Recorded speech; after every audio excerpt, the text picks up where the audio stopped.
Buckle up, boys. Time to go to work.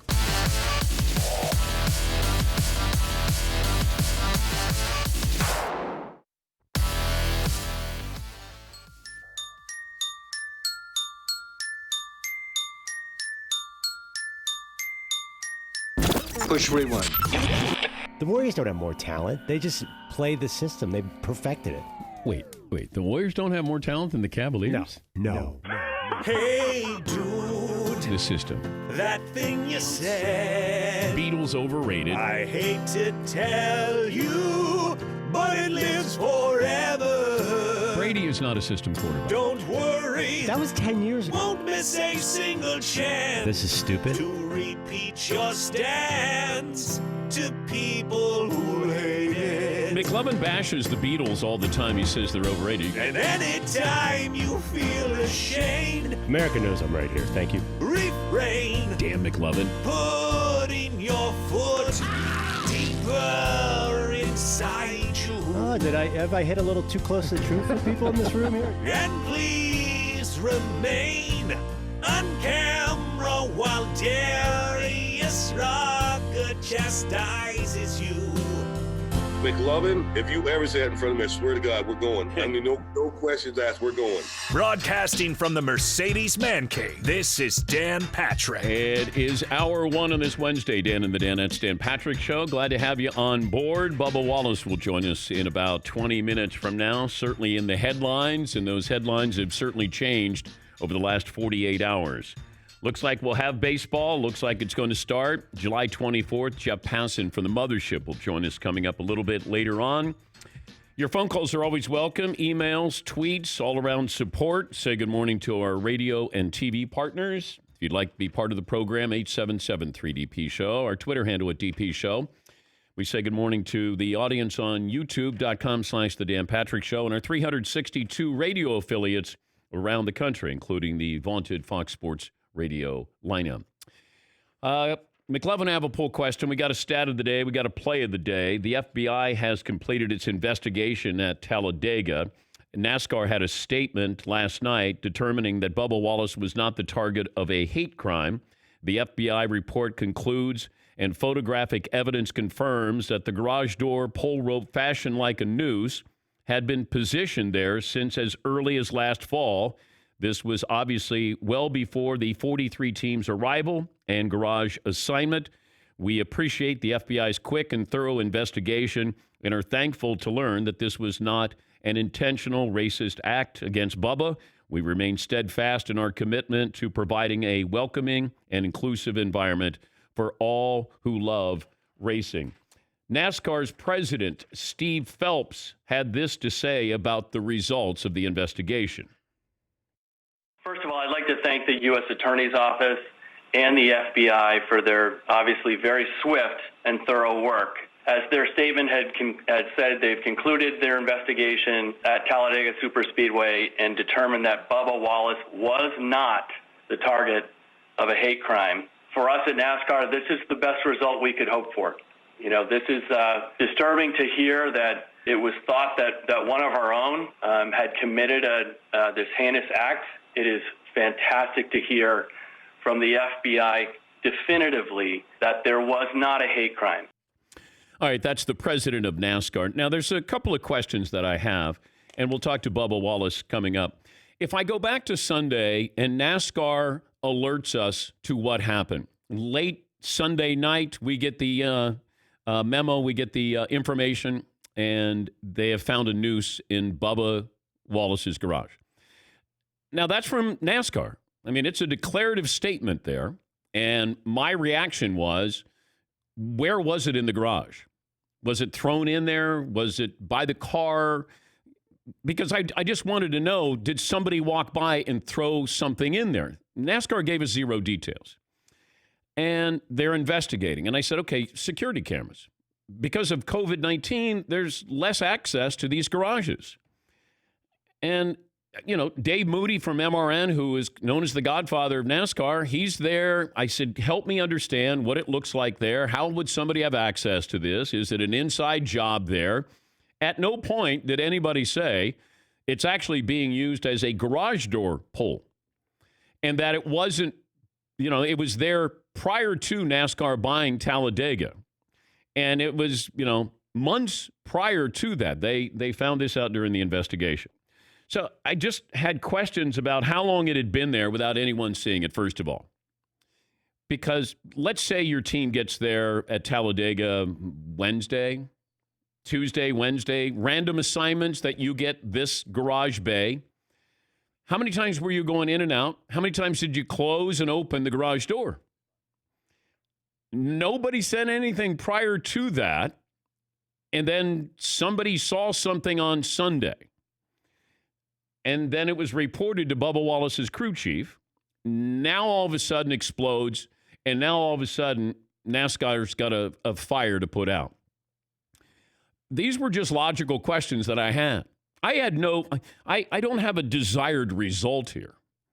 I just wanted to know what exactly happened. Like, paint the picture. Give me the scene of what it looks like here. Because I don't know in that moment if I would have said alleged, because NASCAR was so definitive. Richard Petty, who has been in thousands of garages, and it's his car, the 43 car. If Richard Petty is saying this, I'm guessing that this isn't commonplace to have a slip knot, or what could be construed as a noose, as a garage door pull. Because growing up, we had a garage door pull that was a rope, and it had a rubber ball at the end of it, and you pulled down the garage door. That was the garage pull that we had growing up. This is a noose. The FBI says it's a noose. NASCAR says it's a noose. Now you can say this isn't directed at Bubba. Well, who's it directed at? And then I wanted to know, how many other garage doors have a noose? These were just questions that I had, and I couldn't get any information. And I don't know if it's intentional or unintentional the way it was tied. Because I have to look at this realistically and say it's possible that it could be either one of these being true. Maybe it was inadvertent. But if you're going to tie a slip knot or a noose and you're pulling down the garage door, it will affix to your wrist and tighten it. I don't know how many other garage doors have this. If it's commonplace, okay, I think people should understand the symbolism, and maybe there's a better way to pull down the garage. But it could be intentional. And it could be unintentional. I mean, I'm not an investigative reporter. I was using the information I got. Now, do I call sources with a lot of these stories? Yes. I don't have NASCAR sources. Paulie has some, and he tried to get information. I just said, give me the basic information to understand this. What's it look like there at Talladega? And do you have security cameras? Because I'm thinking there's only a couple of people, it feels like, would have access to this, that you would catch them on security cameras. And I'm assuming you have security cameras inside because you have to, you want to police each other there. And you want to keep an eye on something that's hundreds of thousands of dollars. But those were just simple questions that I had. And I don't know if, did NASCAR overreact or underreact? If they underreacted, how would we have acted then or reacted to that? Did they overreact? Probably so. Could they have given us more information? Because we went from Sunday, there's a noose. Okay. It's on the pole for the garage door. And I didn't know it, any other doors have this. Who didn't see this Thursday, Friday, Saturday, and then you see it Sunday? These were just questions that I had, and I had nobody to give me these answers. But how often are nooses used to hold open garage doors? And any other doors that were, the same. Those were just things that I wanted to know. And, I know that Bubba Wallace is now going to be viewed as somebody who's perpetuating a hoax here. NASCAR is the one that said it's a noose. And who am I to say to Bubba Wallace, come on, that's not a noose? Who am I as a white guy saying to Bubba Wallace, come on, that's not a noose? I'm in no position to do that, and neither are you. I don't know what the intent was. I don't know if the intent was somebody who was joking and they said, oh, let's make it a noose. Are there more like this? Okay, then tell me that. But I can't sit there and say to Bubba, come on. I know what a noose symbolizes, but, they didn't mean any harm. I don't know that. But that's where I wanted to hear from people who have been covering this sport or they've been involved in this sport for decades. Richard Petty is the one who came out and said it was a noose and a hate crime. So I don't trust Richard Petty. If you say, well, you can't believe everything NASCAR says. Okay. Can't believe everything the FBI says. All right. Okay. Who am I believing here? And now Bubba Wallace is overreacting to this. Given the sensitivity of what's going on right now, I understand why he would react that way. And I understand if you're white and you're looking at, boy, we're getting all this blame, you're going to react too. I understand both sides here. And it could be a misunderstanding. I've always tried to apply logic here. I don't have a desired result here. And I will not have one in this. I have questions for Bubba. I want to walk me through this, that you saw it Sunday night or it was brought to your attention on Sunday night. And no one else saw this. Are other garage doors affixed with this type of rope? These are just, these were common sense questions that I had about this. Part of this job is to ask why. I mean, I'm a curious person asking why or how or where or who. These are all, common questions you ask in this business. And those were things that I asked. I just didn't find answers. And that part, I blame NASCAR that you sent this alert out and then we didn't have any other information. The picture we should at least had a picture of, let us know where it was. And I don't know if it was cut down immediately. It feels like there's still some missing parts with this that I just don't understand. And I don't know if we'll find that out, but the FBI did its investigation and came out and said that it was a noose, but it was not a hate crime and unintentional.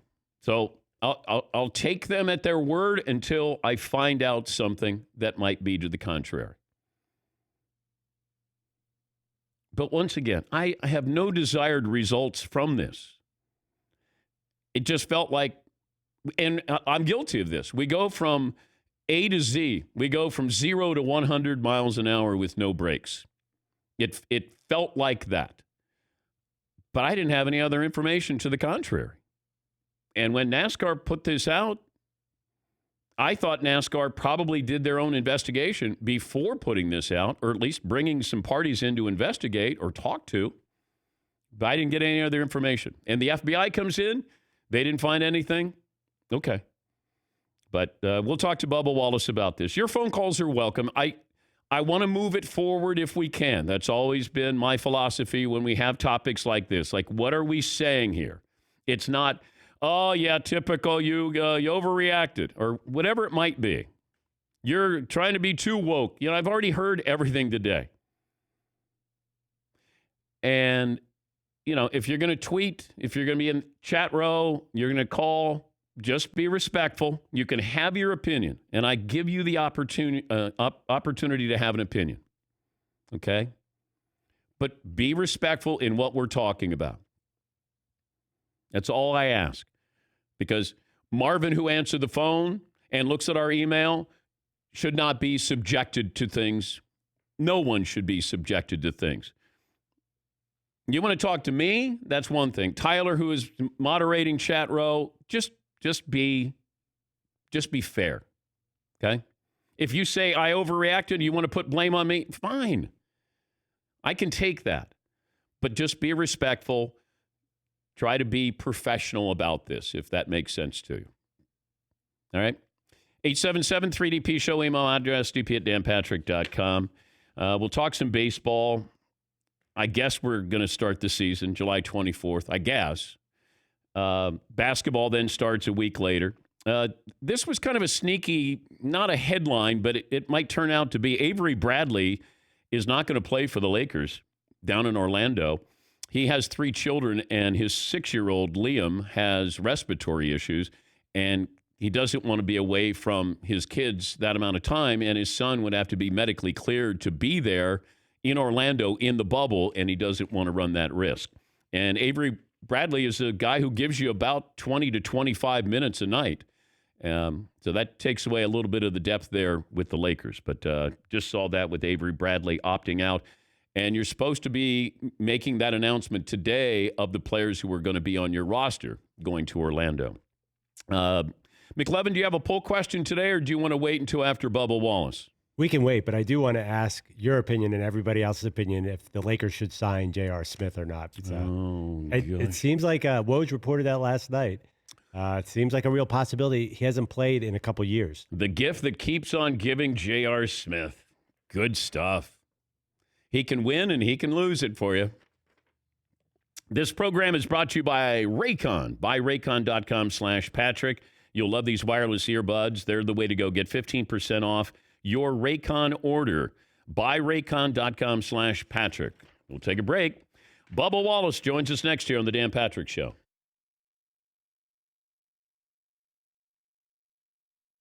Simply Safe Home Security. You know, they leave me speechless sometimes because, well, they do it all for you.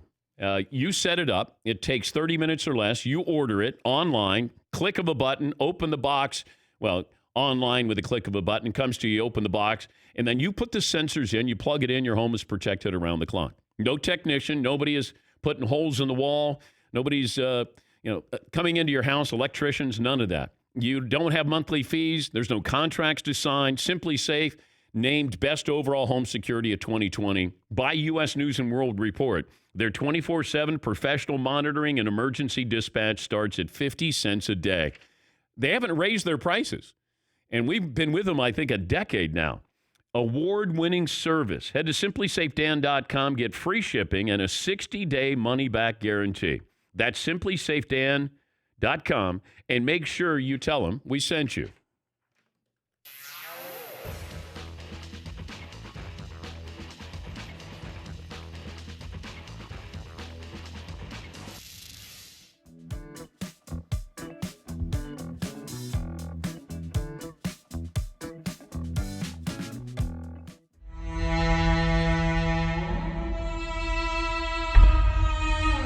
This is the 15-year anniversary of Elf. Yes. And Old School. Right. I think so those were back-to-back for you? Does that sound right? Back to back. It was Old School, Elf, and Anchorman. Oh, boy. Yeah. That's the Holy Trinity. That's pretty good right there. Come get some of this. Yeah. And then I saw where people keep asking about you to do a sequel to Elf, and I remember you telling us that you thought you may have thrown away your career by doing Elf. And the original. The original, yeah. That was that. There were moments where, running around in an elf suit in New York City, thinking, oh boy, well, it was fun while it lasted, and this will either be a Christmas classic or one of my last movies. But out of those three, which one did you say? I know you're apprehensive about Elf. that was such a pleasant surprise. Obviously, yeah, okay. But Anchorman, you knew was going to be a hit, and Old School you knew would be a hit. No, all three had no idea. The only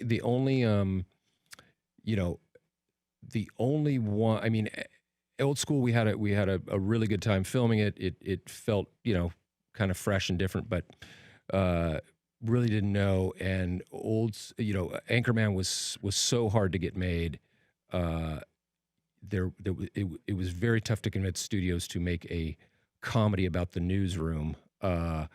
And when they finally kind of gave us the green light based on the success of Elf, then we really felt like we were playing with the house's money to get to make that movie. But once again, it was the screening process. If Elf wasn't successful, Anchorman might not have been made. Exactly. Oh, yeah. boy. There wasn't. Yeah.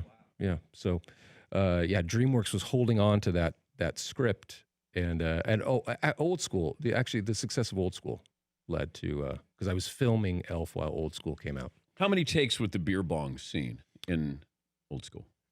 I can't remember. remember. Was there beer in there? There's a liquid in there. non-alcoholic beer. Oh, okay. Yeah. Okay. Yeah. How many takes? Later, there was real beer. By the time I'm on stage with Snoop Dogg, You'd been drinking? There'd been some real beer, 1 or 2. Yeah. But how many takes? With the beer bong? Yeah. Who knows? But is that the script? Like, did you go as scripted in the beer bong scene? The beer bongs, all of that, it tastes so good when it hits your lip. That just came off the cuff, and Bed Bath & Beyond and all that stuff. I was just like, I think it was just I drink a beer bong and then go start partying with kids. But so I just kind of came up with all that. But guys will use that line. Hey, it's pretty nice little Saturday. Yeah, exactly. Like we've all done that with our wives. Like, what are you doing today? I'm going to go to Bed Bath & Beyond. And it just felt like what that guy would say, trying to relate to kids. Yeah, in that moment. Is there any part of, like, are you Frank? Can you relate to him at all? I don't go to Bed Bath & Beyond. You do not. I'm not a do-it-yourselfer. You have people who do that for you? I don't have people. Amazon, right? Oh, okay. Yeah. But where do you go that people would be surprised where you just... CVS, right? Okay. Yeah. Do you have a CVS card, by the way, Dan? I do. See, I don't. I refuse to get one. But do you just go to hang out, or like, what do you do at CVS? I'll go and get some vitamins. Yeah. Oh, you will? Yeah. Pick up prescriptions. Yeah. But get some floss. Do people say anything to you? Occasionally. Yeah. But I think the security guard knows me by now. Do they say, like, be fun? Do you ever get that, hey, say something funny? Not usually. Yeah, same with Fritzy. Yeah. They don't do that to Fritzy. That's not necessary. I'm sorry.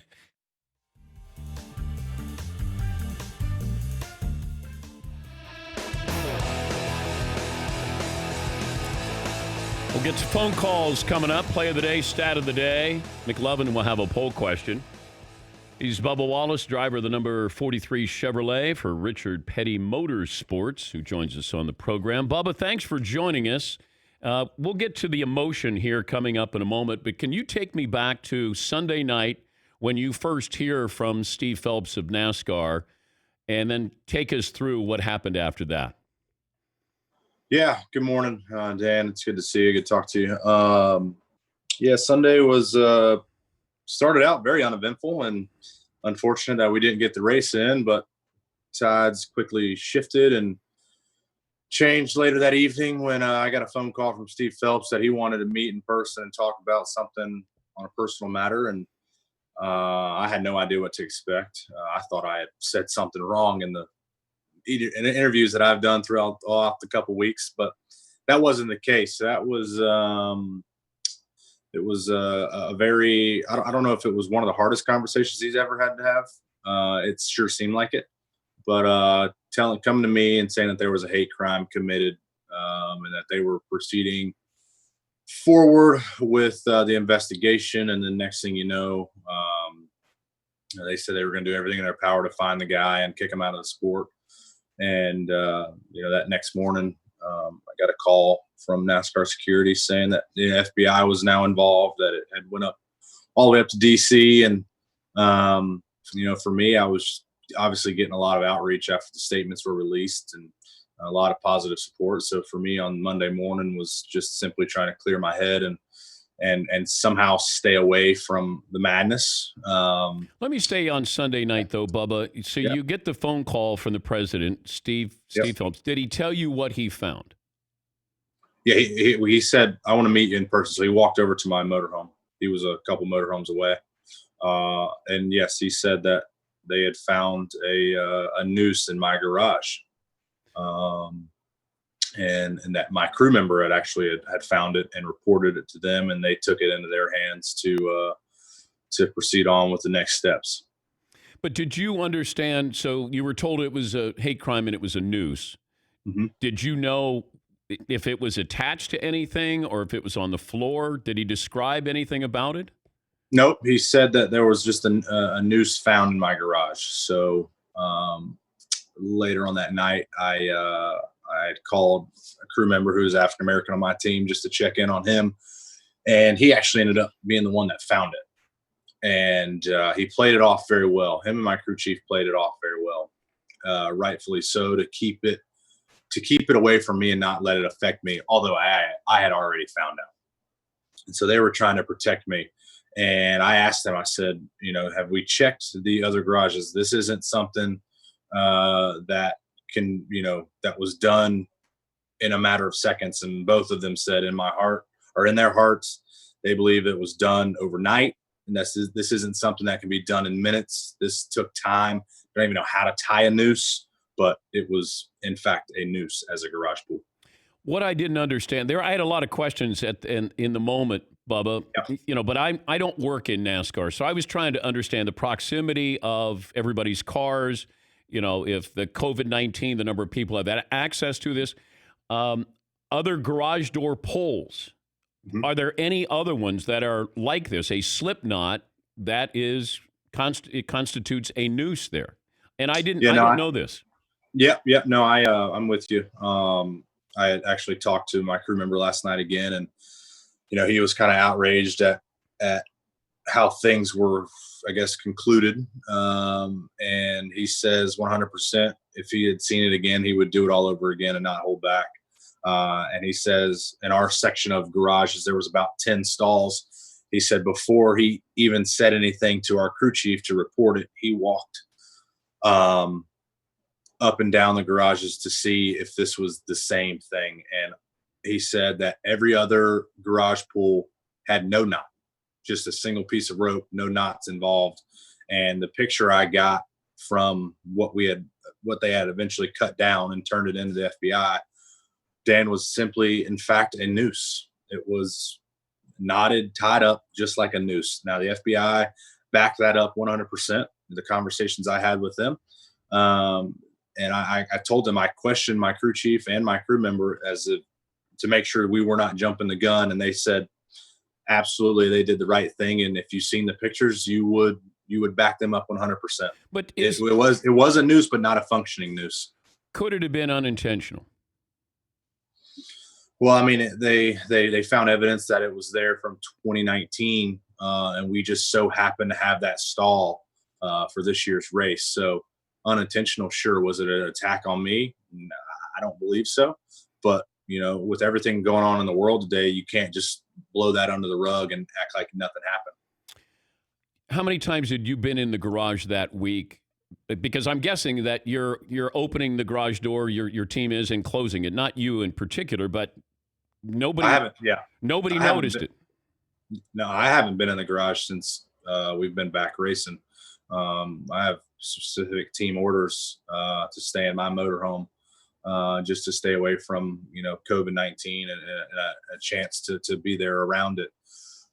So to isolate myself, I've been in my motorhome taking naps. I was taking naps all day Sunday. So, but my crew, I don't know the time frame. We all got there, I think, at 9 to 10 o'clock in that morning, and they immediately go work on the cars to get it prepped for the races. So those details are more on them. We're talking to Bubba Wallace. When people say this is a hoax, how do you react? Well, sorry if I come off as I'm pissed off in our interview, but I am, just because of how it's been portrayed and how it's been on me. And I'm sitting here telling you the facts of how I'm just being told information and kind of following suit. And now all of a sudden I'm playing the victim card. But at the end of the day, it's, I never wanted to be, carrying the weight of all of this, even weeks prior to all this madness. It just so happens that I am the voice, I am the face, I am the one that is, carrying this message. And now to have this happen and end up not being a hateful act towards me, which is great. But it just adds that much more drama, that much more pressure that, again, I didn't ask for, I didn't want to be a part of, but I have to somehow navigate my way through it all and keep my mindset on the task at hand, which is we got 2 races coming up this weekend at Pocono, and people may sound like that's me avoiding the reality of everything going on, but it's simply not. This is, I'm just simply trying to let people know that through all of this, I still have a job at the end of the day to go out and perform, and I will find peace and serenity throughout the rest of this week with the support of family and close friends to kind of navigate me back on that path right now. But it's not going to stray me from what we're trying to change in this sport, which will ultimately change in this world. What kind of reaction you're going to get in Pocono? Who knows? I don't even know if fans are allowed there. I'm guessing they are, since this time we started at Talladega. But I'm quickly, trying to not let other opinions affect me. And yes, I'm frustrated at what I've seen and read and whatnot, but there's a lot of people that are in my corner, and I am paying attention to that more so than the negative stuff. And, I'm not, like I said, I'm not going to let this take me off the path. I'm not going to let it knock me down or break me. We are still fighting for what's right in this sport and still fighting for what's right in this world. Yeah, as I said at the outset of the show, who am I to say to you, oh, you're overreacting to this? My interpretation could be different than yours, and you see the symbolism of something, or you're told that this is what it is. And that's why I said, as a white male, I can't say to you, oh, you're overreacting, or, come on, it's just a pull rope here. And that's what people have to understand. This isn't our interpretation, it's your interpretation. And I have to be respectful of that, given other things that you've gone through here. Yeah, no, I appreciate that. And, the picture I have of the pull rope, of the exact one that was in my garage and that was cut down and turned to the FBI, then it was, in fact, a noose. Like I said, not a functioning noose, but there's no other way around it. Yes, there are other knots that maybe somewhat are similar to that, but this one, when the FBI is like, hey, this is exactly a noose, it's not a functioning noose, then okay, and I now that I've seen it, I can back that up 100%. But Bubba, it feels like there's something else involved in this. Do you think this investigation, do you think this story is over and we just move on from it? Yeah, I believe it's over. But somebody had to tie that. Unintentionally or intentionally. Yeah, unintentionally tie that. Somebody knows how to tie that. And that's on them. That's what they can go and live with. I'm not worried about that person. I got enough on my plate to worry about. But yes, people know how to tie nooses, and it just so happened to be in my garage stall that day, which is unfortunate. But I'm gonna move past this. After about 8 more interviews today, I have talking about it. I'll hopefully move past it till tomorrow, and then talk about it a little bit more. But by Pocono, I'll be ready to roll. Are you capable of handling this? We'll find out, but I'm good. This is a more positive interview I've had this morning, which has been good. I've been getting a lot of guidance on how to do these things and whatnot. And I don't want to give you guidance. I think just hearing from your heart, I saw other interviews where people want to give you guidance. I mean, if you got here by speaking your heart. I wanted to know the details, but this is that's different than what you're saying to me and what I say to you. I want details. You're going to give me your emotion because it's personal to you. I move on from this. This will stay with you the rest of your life. Yeah, it'll always be there, and I think the more negative side will always be there just because I've given a little too much time into that. But knowing, hopefully I'll get some good sleep tonight. Last night wasn't very good, obviously, but moving forward, knowing that I can lay my head down at night, knowing that I'm not a fake or a fluke or any of what the allegations say, I will move on from this. And it's as bad as it is. I've gone through a lot of bad things in my life to rebound from, but it'll always stick there for sure. But this will always, in these moments, you always come out the stronger and better person. So I'm excited for that venture. Yeah, I just see, certainly, and there's not a similar parallel, I don't think, but Colin Kaepernick, he gave up his career of something he believed in, and it stayed with him, forever. Mm-hmm. You're still able to race, and in this sport, it's hard enough to win, Bubba. Mm-hmm. Tell me about it. I'm winless the last 3 years, my friend. But now you carry this, like you got to have a separate Winnebago to put all of this in to carry when you go there, your motorhome. I mean, it's a lot. I hope you understand that. It's a lot that you're going to take and you're going to say, "Nah, I'm good. I filed it away here." It's going to be there in every place you go. Here, just think about how this is going to be a hell of a story at the end of the day. Thank you for your time, and absolutely, and good luck, and keep fighting the good fight. Yes, sir. I will. I appreciate the time. That's Bubba Wallace, and when I said that he finished 14th at Talladega, I said no, he won. I think he won that day, in my opinion. All right, we'll take a break. We'll come back. We'll get to phone calls here. We got a poll question. We got play of the day, all that coming up here on the Dan Patrick Show.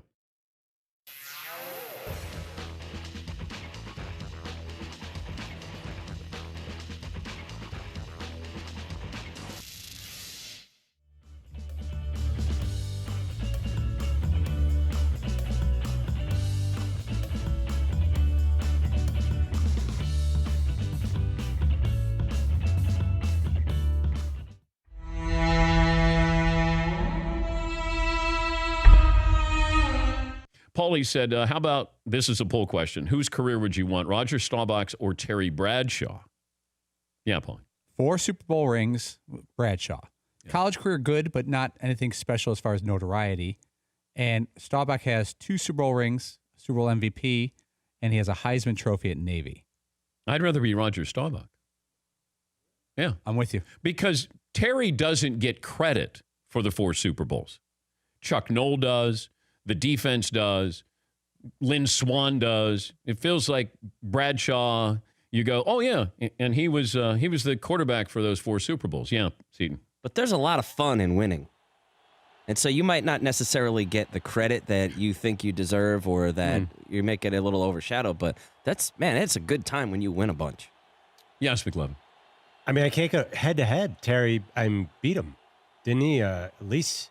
Did he beat him twice? Did Roger beat Terry? I can't remember how it went down, but he won the Super Bowls, 2-time Super Bowl MVP. Well, didn't they lose the one when Jackie Smith dropped the touchdown? The Cowboys lost that one, right. That was a great game. Won that 35-31. And wasn't there a 21-10 mixed in there? So Terry won the big battles.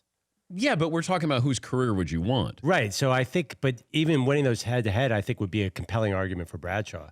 No, I'd rather be the Heisman Trophy winner. And you win a couple of Super Bowls, Super Bowl MVP. Yeah, Paulie. And can you imagine if Staubach had a few more years to work with? Staubach as a starter never had a losing season. His worst season starting for the Cowboys is 8-6. You watched them more than we did. Is it fair to say, not success, but who is considered a better player, Staubach? Well, Terry, people forget about Terry Bradshaw. I mean, he was a world-class javelin thrower. I mean, he was a great athlete, great arm. Tony Dungy talks about that. He was with those Steelers. Terry was a great athlete. But Roger, I think, was a great athlete at quarterback. I don't think Terry used all of his talents the way Roger did when he played quarterback. And Roger came before Terry. Yeah, Fritzy. Staubach may get a little more credit compared to Bradshaw as far as the winning of the Super Bowls. But when I think of Dallas, I'm thinking doomsday defense. He had Dorsett and Preston Pearson and Robert Newhouse and Tony Hill and Drew Pearson and Too Tall Jones, Harvey Martin, Cliff Harris. You can go on. He was on a great team, too. I can run down the Steelers, too. Yeah, but still, Dallas, it was a lot more than Staubach. Terry gets lost in the shuffle, though. He does. You're talking about Franco and Lynn Swann and the Swann catches and Mean Joe Green, Jack Lambert, Chuck Noll. I understand what you're saying. I don't think there's a wrong answer there. But if I could be Roger Staubach, I'll take that. Yeah. As far as a football career, I'll take that. Here's a question that we brought up. We had Roger Staubach on in the first hour, and Paulie said, whose career would you rather have, Rodgers or Terry Bradshaw's?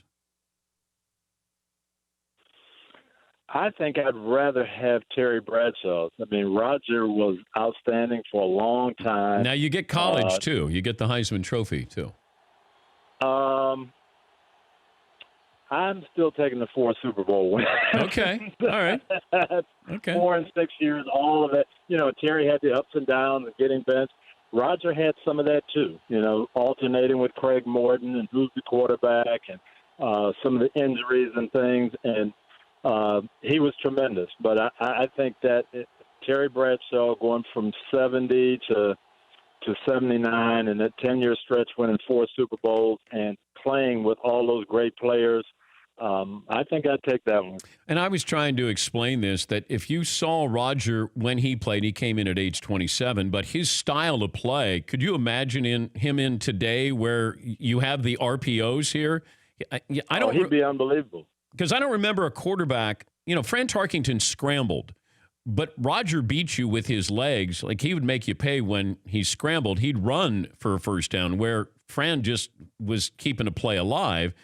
I don't know. I don't remember another quarterback who was like that at that time in the NFL before Roger Staubach. I mean, maybe you can help me. He was unique. No, he was unique and a tremendous athlete and just that desire and will to win. But if he had this type of system where you could create and where they couldn't really hit you, he would be very hard to deal with.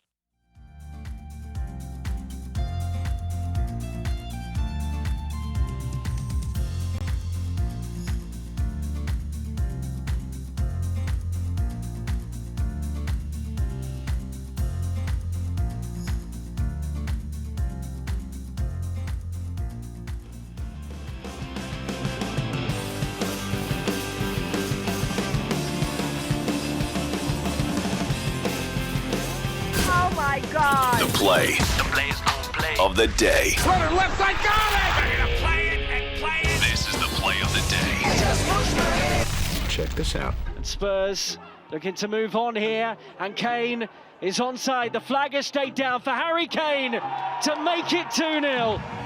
An outstandingly cool finish from Harry Kane in his 200th Premier League appearance for Spurs. Courtesy of Tottenham Hotspurs, and you know I love Harry Kane. That's our play of the day. They play Sheffield United coming up tomorrow. They improved to 2-0 since their return to play. Play of the day brought to you by buyraycon.com/Patrick. That's buyraycon.com/Patrick. The wireless earbuds, the way to go. Get 15% off your Raycon order. I still have questions about this situation with NASCAR, with Bubba Wallace. The number of times his crew members were walking in and out of that garage. And Bubba said he wasn't in the garage. He doesn't go in there because of COVID-19. He stays in his motorhome. But his crew is there for days, probably Wednesday through Monday, and nobody noticed this. And it's the pull down for the garage. No other garages have this.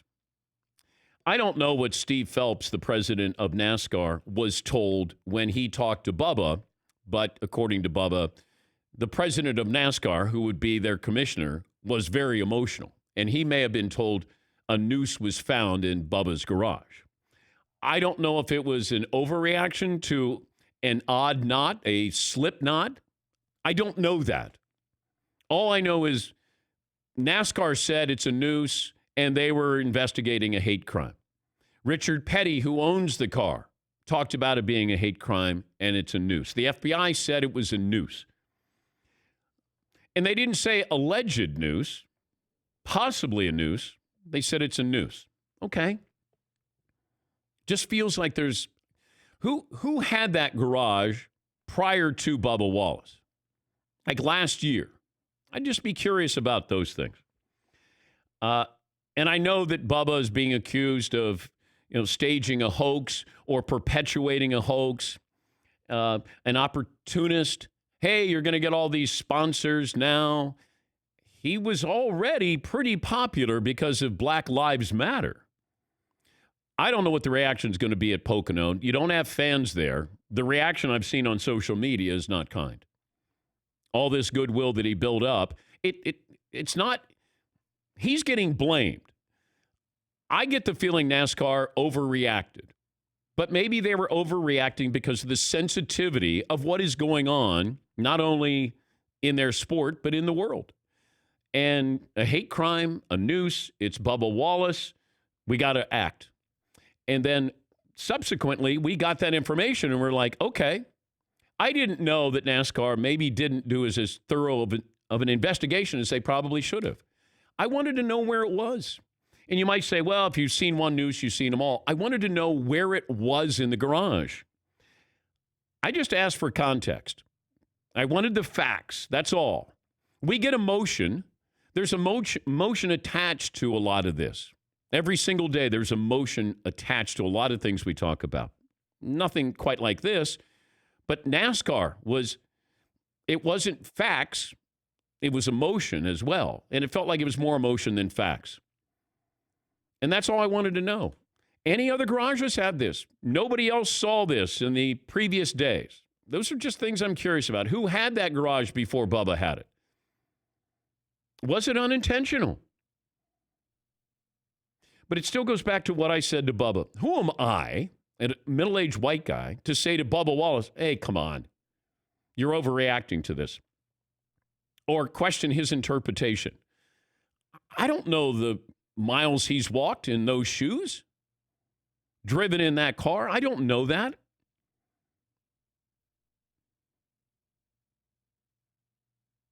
But it's hard enough to win, as he said, because he hasn't won in 3 years. But this is going to be there every stop of the way. And maybe something else comes out, and then it takes it to another level here again. Bubba thinks it's over. I don't. I think that there'll be more information. And I'm asking NASCAR, I asked Fritzy if he could reach out to NASCAR to say, is this an ongoing investigation, or are we closing up shop here on Talladega? Feels like there's a little bit more to this. Or at least I have questions to it. Whether I get those answered, that's probably different. Dash in Ohio joins us. Hi, Dash. What do you have for me? Hey, Dan, longtime caller and listener. I'll just give you my perspective. I don't have a dog in the fight, but I grew up in a garage racing all over the country. It's not what I do for a living. I'm a physician, but I've seen the actual pictures of what was there, and heard the story and heard Bubba Wallace's interview on the Today Show and all. The short version is, and like I say, I don't have a side, but what was there, it wasn't a rope, it's a cable, and it had metal, like U-hooks, bolted.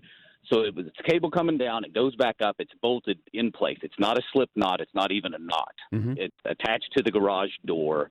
They're all over the racing garages and the towing trucks and everything else.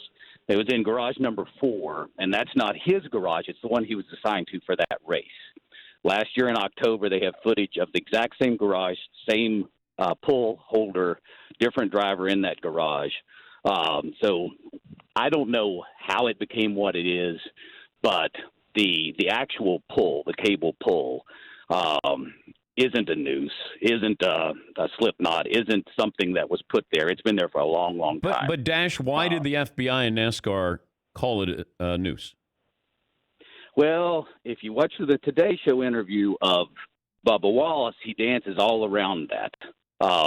And he says it's a noose, it's a noose, it's a noose. And he said he's talked to them 2 times. The first time when they called him and said, we've got the report on this, we're going to investigate it deeply and all. And then he said he talked to the FBI again after the fact. And they said they've investigated it and that there's no question that it wasn't a hate crime, wasn't related to you whatsoever. It's been there a long time. There's no reason to continue to follow it. My question at this point, I like Bubba Wallace. I'm a fan of Bubba Wallace. I think he's a very good driver and don't have a single bad thing to say about him. I think he's caught in the middle of it, and I wouldn't want to be him.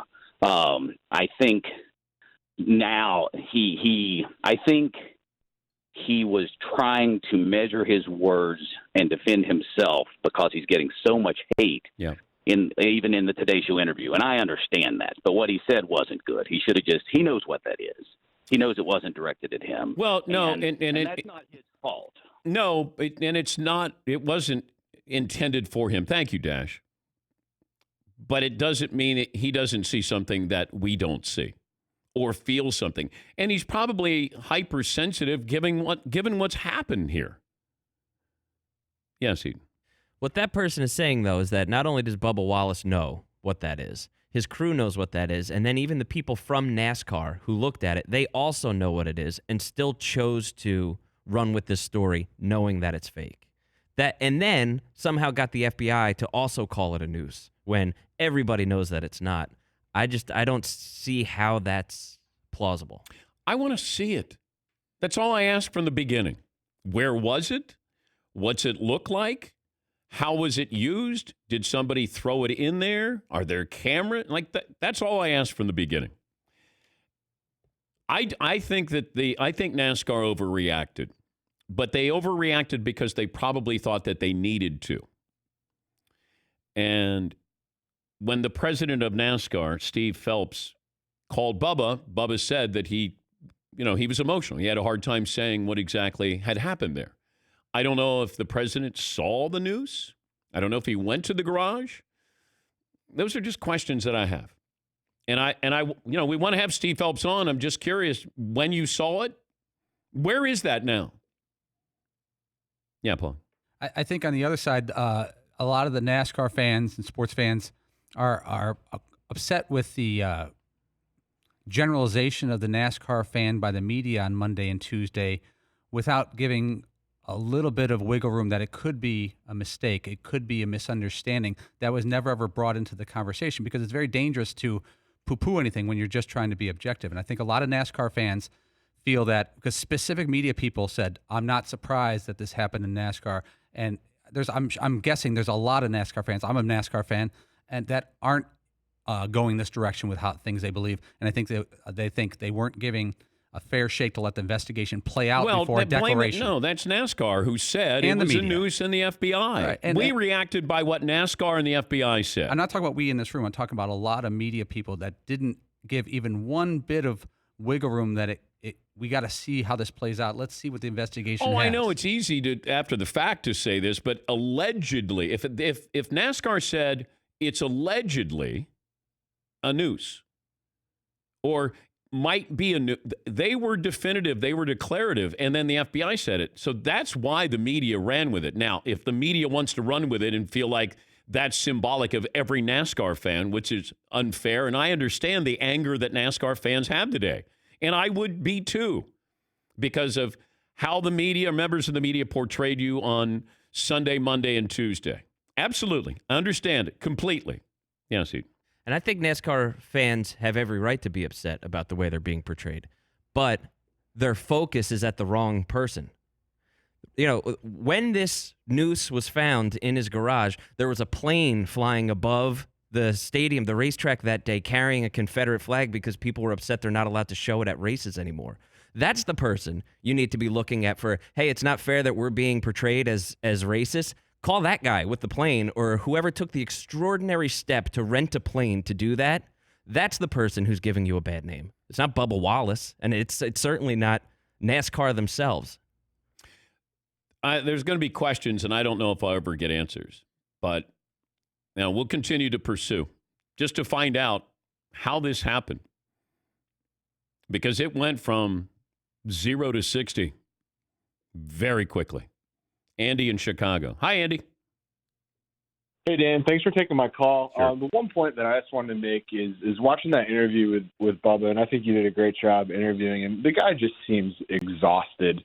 Like, you could just tell. And, like, you know, anyone that says he's trying to perpetuate a story here, like, I think that's total hogwash, because, like, you can tell he just wants to move on. The guy just wants to race.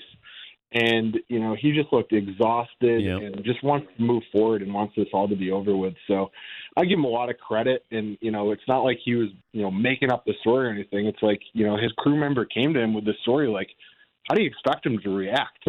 So whether it was intentional or not, which I don't think it was intentional, but, like, you're presented with this information and your crew member says that to you, like, you know, how are you supposed to react? So, yep. And thank you, Andy. And we'll continue to follow. We reached out to Steve Phelps, the president of NASCAR. We'll talk some baseball. Jeff Passan's going to join us. More phone calls. 1 hour in the books. 2 more to go. Dan Patrick Show.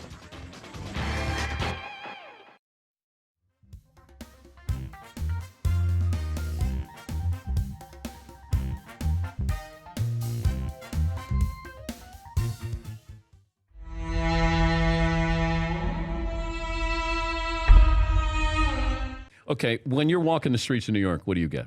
What do people say to you? I might get recognized a little bit. Just Junior. Hey, Junior, what's up? Yeah, Junior. I just hear Junior over and over, everywhere. Well, and New Yorkers don't have time. Like they're not saying, let me stop and I got a story for you. Yeah. No, there's no stories. It's just you'll hear your name and look around, and a lot of times you don't even see the person. They've already gone into whatever door they were going into, or they just disappeared. Yeah. Junior, and you look back and there's no one there. Yes. Yeah. Where can you not go? If I said the worst place for Dale Jr. to go socially. I mean, if I wanted to, going around the racetrack, and that's obvious. But if you're at the racetrack and you want to go, if there's a concert playing or a band you like or something like that, I mean, you got to know what you're getting yourself into. A lot of guys like to ride around in the infields, particularly at tracks like Talladega and so forth, where the party atmosphere in there is legendary.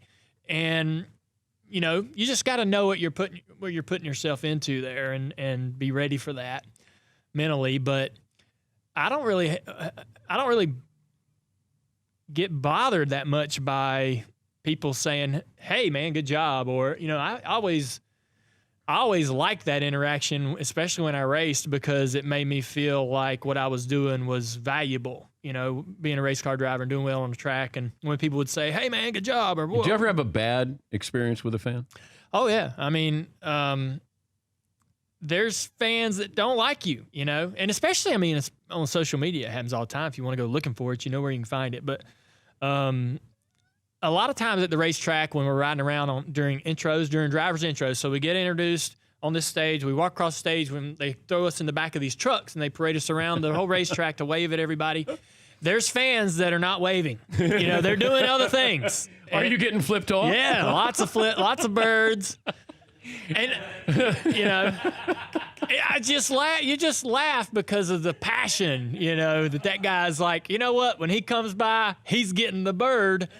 You've never flipped anybody off, have you? Yeah, other racers. You flip off other race car drivers. One of the Bush brothers, probably.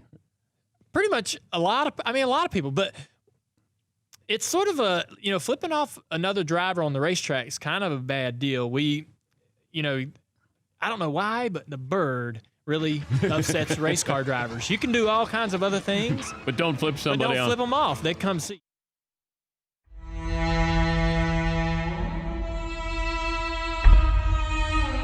Somebody like Gruden. I don't know. What is Gruden? I'll tell you what, man. But Gruden's from the Midwest. Yeah, right? He went to Dayton, Ohio. Yeah. Did I tell you that story before when I met him? I'm like, when I first met him, everybody wanted to see, was this going to go well, so if I could do it again, right? They're like, how's this going to happen? So you're at the mothership and you meet Gruden. And Schlereth is sitting there with a cup of coffee going, I wonder what's going to happen. So Gruden's like, so you're the guy who does me, huh? He's like, where are you from? I looked up where he was from. I'm like, Sandusky, Ohio. He's like, really? I'm like, no. He's like, good, because you were blowing my mind, man. The great thing is now that I've become kind of, I think we're friends. I don't know if he's mocking me or what, but I'll get texts from him at like 5:30 in the morning. Oh, he's a really early morning riser. 5:30 is like lunchtime for him. So he's like, all right, look, the 10 hours of videotape, man. You're not going to believe what Jay Gruden's doing. Paulie does. Could you judge Paulie's Gruden? Yeah. All right. That guy's just playing football. Sounds like Paulie. Yeah, I know. Well, I'm doing it to you. No, but I don't have any of the mannerisms. Yeah, the face cheats it a lot. If you can do something with the face, look in the eyes, that helps.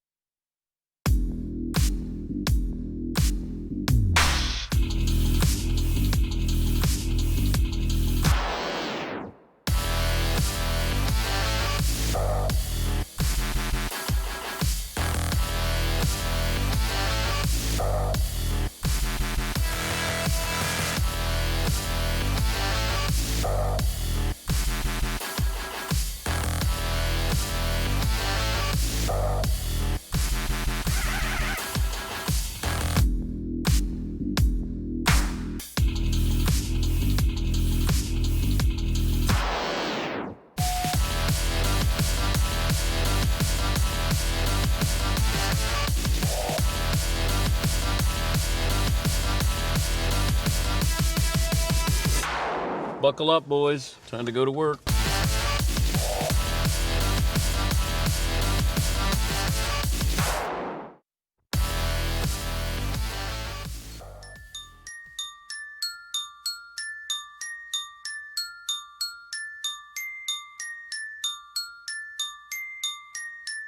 Push rewind.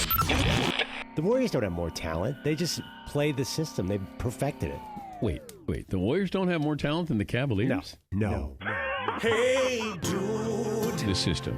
That thing you said. Beatles overrated. I hate to tell you, but it lives forever. Brady is not a system quarterback. Don't worry. That was 10 years ago. Won't miss a single chance. This is stupid. To repeat your stance to people who hate it. McLovin bashes the Beatles all the time. He says they're overrated. And anytime you feel ashamed, America knows I'm right here. Thank you. refrain. Damn McLovin. Putting your foot deeper inside you. Oh, have I hit a little too close to the truth for people in this room here? And please remain on camera while Darius Rucker chastises you. McLovin, if you ever say that in front of me, I swear to God, we're going. I mean, no questions asked, we're going. Broadcasting from the Mercedes Man Cave, this is Dan Patrick. Welcome to the program, already in progress. It's hour 2 on this Wednesday. If you missed the interview with Bubba Wallace, you can go to danpatrick.com. We spent about 12 to 15 minutes with him. I still have some questions. It feels like NASCAR and the FBI have wrapped up their investigation, and now the sport moves on to Pocono. I'll move on when I feel like we've got some answers. We reached out to the president of NASCAR, Steve Phelps. He's unavailable. Is he unavailable forever, Todd? How does that work? I'm hopeful not forever. But Okay. today we will not hear from him, but Okay. maybe tomorrow or as soon as he's willing to come on. Okay. You know, we found out that Bubba Wallace had not been in his garage the entire week. They said due to COVID-19, he stayed in his motorhome. He did not go in there. His crew members didn't want to tell him, but they wanted to tell NASCAR officials. NASCAR officials then contacted Bubba Wallace when he was at dinner Sunday night. He thought he was in trouble, and Steve Phelps says, I want to talk to you in person. Then he finds out that they found a noose that was used as a garage door pole, or a pole rope that was tied unintentionally in a slip knot. It has to be one of two here. But, Bubba's now being accused of perpetrating a hoax, and he looked exhausted. And that's why I said, are you able to handle this? And he doesn't even know how this is going to affect him. He looked tired. He was giving the same answers he's been giving, probably the last 24 hours. And then, I wanted to kind of shake it up a little bit just so I could get details here and find out exactly what he knew when he found out and the reaction to that. And does he think the investigation's over? Feels like there's something else that's there. And maybe there's not. But and maybe I'm guilty. I didn't ask enough questions because NASCAR said it's a noose. I didn't know if it was attached to anything.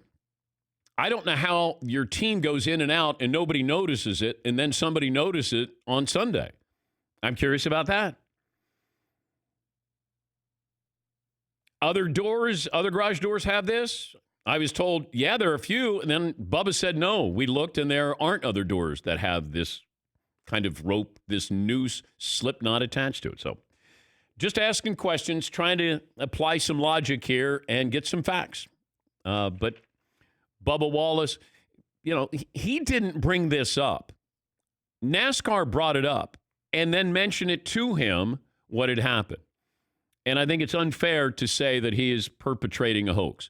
He can tell you what he sees when he sees this. There is the possibility. I mean, he's being called an opportunist. I guess there's the possibility. I mean, I have to be objective with this and look at this. But when NASCAR and the FBI say it's a noose, I take them at their word it's a noose.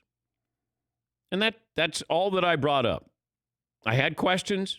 I don't have sources in NASCAR because I've been accused of, well, why didn't you have your sources? I never said I had sources in NASCAR. I know Tony Stewart and Dale Jr. I don't think they had any inside info there. All right.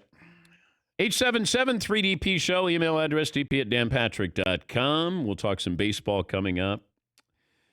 I think we're having baseball.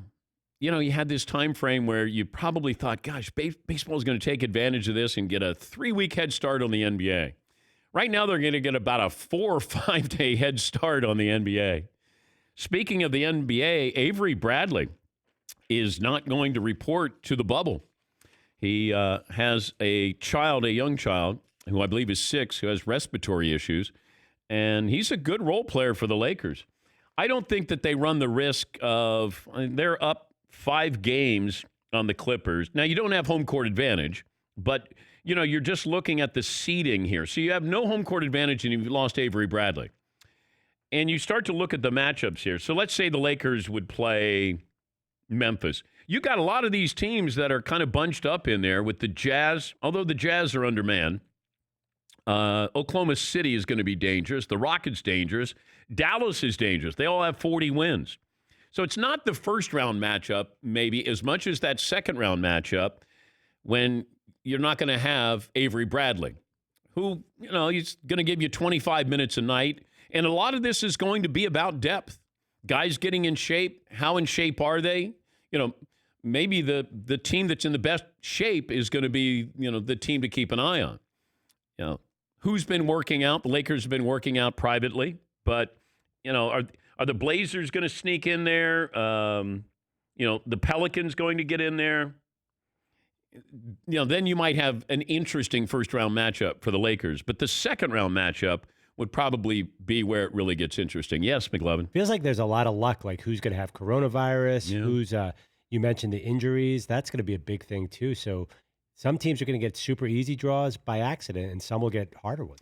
Well, we mentioned this yesterday that you know, Djokovic had this tennis event, and you know, everybody at the tennis event tested positive, and then the Joker shows up, and he tests positive for the coronavirus. So now he's quarantined for 14 days. So we're just getting started here. And then I see where the Lakers might look at, according to Woj, free agent guard J.R. Smith. Out of the NBA for 2 years, he's emerged as the leading candidate to replace Avery Bradley, sources tell ESPN. Oh, no. Oh, yeah. Oh, no. Yes. This got interesting. JR, the gift that keeps on giving. He's 34 years of age, and he's been working out with the Lakers. Yes, Eaton. So they've been playing, you know how like every channel is playing old games, and they're going back through all of these old games with J.R. Smith playing in the finals. And I think, or just going through playoff games that were great, I think we grossly underappreciated how humorous that dude was while he was going through it. Because if you watch just that he hits a 3 and all of a sudden he's like blowing the smoke off the guns and like doing all this, he's hilarious. But some of it is intentional and some of it's unintentional. But it's all funny. It doesn't matter. He wasn't funny when he had the clock malfunction. Nobody was, hey, JR, you're funny. Well, for some people weren't laughing. Yeah. Other people definitely were. Yeah, LeBron was not. Yeah, Paul. It's like that old line, fool me once. LeBron bringing back J.R. Smith. Does he know what's going on? Has someone told LeBron that he's about to bring J.R. Smith back? It's like the Red Sox didn't bring Buckner back to play first in '92. It seems like a crazy thought. Paul George was on the Knuckleheads podcast, and I don't know. I guess he was asked why he wanted out of Indiana. And he actually gave a little bit more information here. This is courtesy of Knuckleheads podcast. I ain't going to say the names because I'm going to keep their business private. I'm going to just say it like this. I had at the time the best power forward saying he wanted to come to Indy and team up with me. They like, we a mid-major. We're a small market. Like, we can't do it. We're a small market. We can't afford that. I'm like, the best power forward wants to come play here. Like, y'all can't make that work. They didn't want to do it. So I'm like, now I'm pissed because it's like, what am I doing here? You know what I mean? Like, they don't want to win. I got the best power forward that want to come play here. Like, not everybody choose Indy to come play at. This dude wanted to come play here. They didn't want to do it. I'm like, they don't get it. I call my agent like, man, get me up out of here. They don't want to win. Well, was he coming there for a cheaper price, Paul? I mean, I'm just curious. How much money was Anthony Davis maybe going to cost you there? Yeah, McLovin. The people reporting candidates include Anthony Davis, LaMarcus Aldridge, Blake Griffin, and Kevin Love. All right, well, Kevin Love wasn't the best power forward. You could say Blake Griffin. LaMarcus Aldridge is not the best power forward. So you might have said him back. I mean, he has those big numbers. Just because he says he's the best power forward, that doesn't mean the guy actually was the best power forward. Yeah, it certainly helps your argument there of why you wanted to get out of Indy. I feel like, forget that, Paul George has a lot of pressure on him right now. Now, why did he want to get out of Oklahoma City? Yeah. Did they not want to build a winner, or they were small market, or whatever his logic is? There is a little bit of pressure on Paul George because we know Kawhi can deliver. He has. We don't know how Paul George is going to do on the big stage. And it feels like Paul George, the importance of Paul George to the Clippers' success in the postseason, I don't think can be. Well, I don't know if you can overreact or overexpect, but I think the expectations, I don't know if they're high or not, but they are for me because I think Paul George has to be great if the Clippers are going to win. We know Kawhi is great. It feels like Kawhi is going to get the blame if the Clippers don't win, not Paul George. But Paul George is a max guy. Paul George makes, he makes serious money there. And I don't know if we look at him the same way as we do some of these other players. He's like he's the Pippen, but he doesn't have any results that Pippen had. Yeah, McLevin. Doesn't it feel like Lou Williams is the 2 on that team in a way? Like, if there's a big shot in the fourth quarter, I mean, you'd think Lou Williams would have the ball in his hand. I would. I mean, just the way they play. I would like for Lou to have, I'd like for Kawhi to have it. But Lou Williams is, he's instant offense. But, yeah, Paul George's role is going to be pretty interesting here for the Clips. Pretty interesting. Looks like we're going to have a baseball season starting July 24th. And a lot of people probably looked at the negotiations like I did and said, this is ridiculous. It's nonsense. 60 games, less than ideal. But I'm going to try to have a positive spin today. Yeah. Someone's got to have a positive spin. I don't know if I have ever heard anybody say, gosh, there's only 162 regular season games. I wish there were more. Now, you probably wanted a little less than that. Maybe you didn't want 60.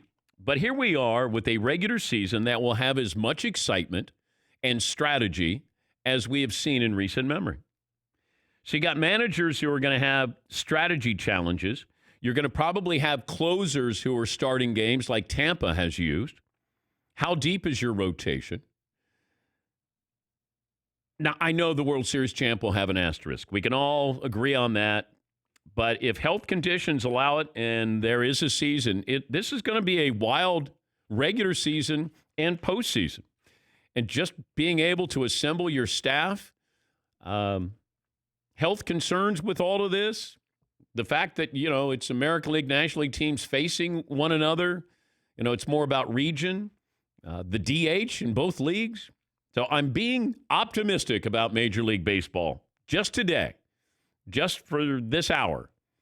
And then I'll go back to being pessimistic after that. Yes, McLevin. How about a poll question? Are you more likely to watch a regular season game or less likely this season? Well, I will say this. If Tampa was playing the Marlins and this was just a regular season game at the end of July, I'd go, I'm going to wait for the highlights. But now you're thinking Tampa's going to be one of the favorites because they have such a deep pitching staff. And now I might be a little more curious. With only 60 games, now I'm interested in a 3-game set between, the Angels and the Dodgers, Cardinals, Cubs, Red Sox, Yankees. Oh, Red Sox, Yankees. Yeah, Paul. We have a 30-way tie for first in late July. This is fantastic. 30 teams tied for and last. Yeah, McLovin. But it's so unfair the way these divisions are. The Phillies have to play like the Yankees, Red Sox, Rays, Nationals, Braves. Like all the good teams are in the East. Not to complain. I'm preemptively complaining. While saying that not to complain. Yes, but it's completely imbalanced. Like these central divisions or whatever you're gonna have great teams beating off each other in the East. Like the Rays should be a playoff team and they won't. Yeah, but they've added more playoff teams. Oh yeah. Yes, Fritzy. But beyond the game itself, I'm curious about the peripheral stuff, though. How close are they sitting together in the dugout? Who's accidentally spitting or has sunflower seeds, and these new rules and extra innings with a guy on second base? There's so many other things beyond the importance of a game because there's only a 60-game season. That's what I want to see. Well, I don't care if they can spit or scratch or adjust or any of that. I just want them to play. Like I'm not going to go, those poor guys, they don't get to spit. God. But if it's a Rays Marlins game, I know for me, I'm more interested to watch the peripheral stuff and the fans and no fans and all these new rules put in place as opposed to who's going to win the Rays Marlins game for the standing. Well, I'm not worried about the individual game, but I do think it's exciting. I think that with 60 games, it's really interesting with the strategy. I mean, after a while, you're going to go, oh, there's a National League DH. All right. Oh, we're going to start the 10th inning with a runner at second base. Okay. I'm fine if they just get on the damn field. I don't care if they're playing softball. I don't care if they have an extra outfielder. I don't care. Just play. Yes, Paul. How many games into the season does a play-by-play man go, that's a third straight walk by Johnson. He's social distancing the strike zone, Tommy. Well, that'd be Bob Uecker. Yes. Yeah. That's a Euchin. Yeah. Yes, McLovin. People are obsessing over the first base holding on a guy. They're obsessing over I've been bringing that up Yeah. forever, saying, okay, how is it I got to sit 6 feet apart from my teammate, but I get on first base? Now what happens? Yes, Tom. Does an umpire step in like a boxing ref pushes two hugging boxers away from each other? What do you do? What do you say if you're seeing something that's against the rules and the protocol that they put in place? How about when the manager comes out to argue, but he can't get in your face? He's got to back away. He's got to be 6 feet away. He brings out a protective screen. That'd be great. You know, plexiglass, and he's yelling through the plexiglass, pointing. I'm okay with all of this.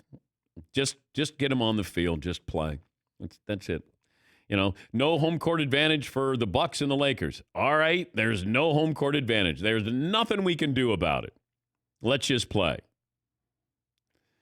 Because we've gotten to the point for the last 3 months. Oh, we're going to start. Oh, they're going to play. Oh, they're not going to start. Oh, they're not going to play. Just play. I'm exhausted. Like, I just want something where I can watch and not go, boy, I got to think about how I'm going to approach this tomorrow. I'm going to measure my words here. Oh, what kind of hate tweets and emails will I get?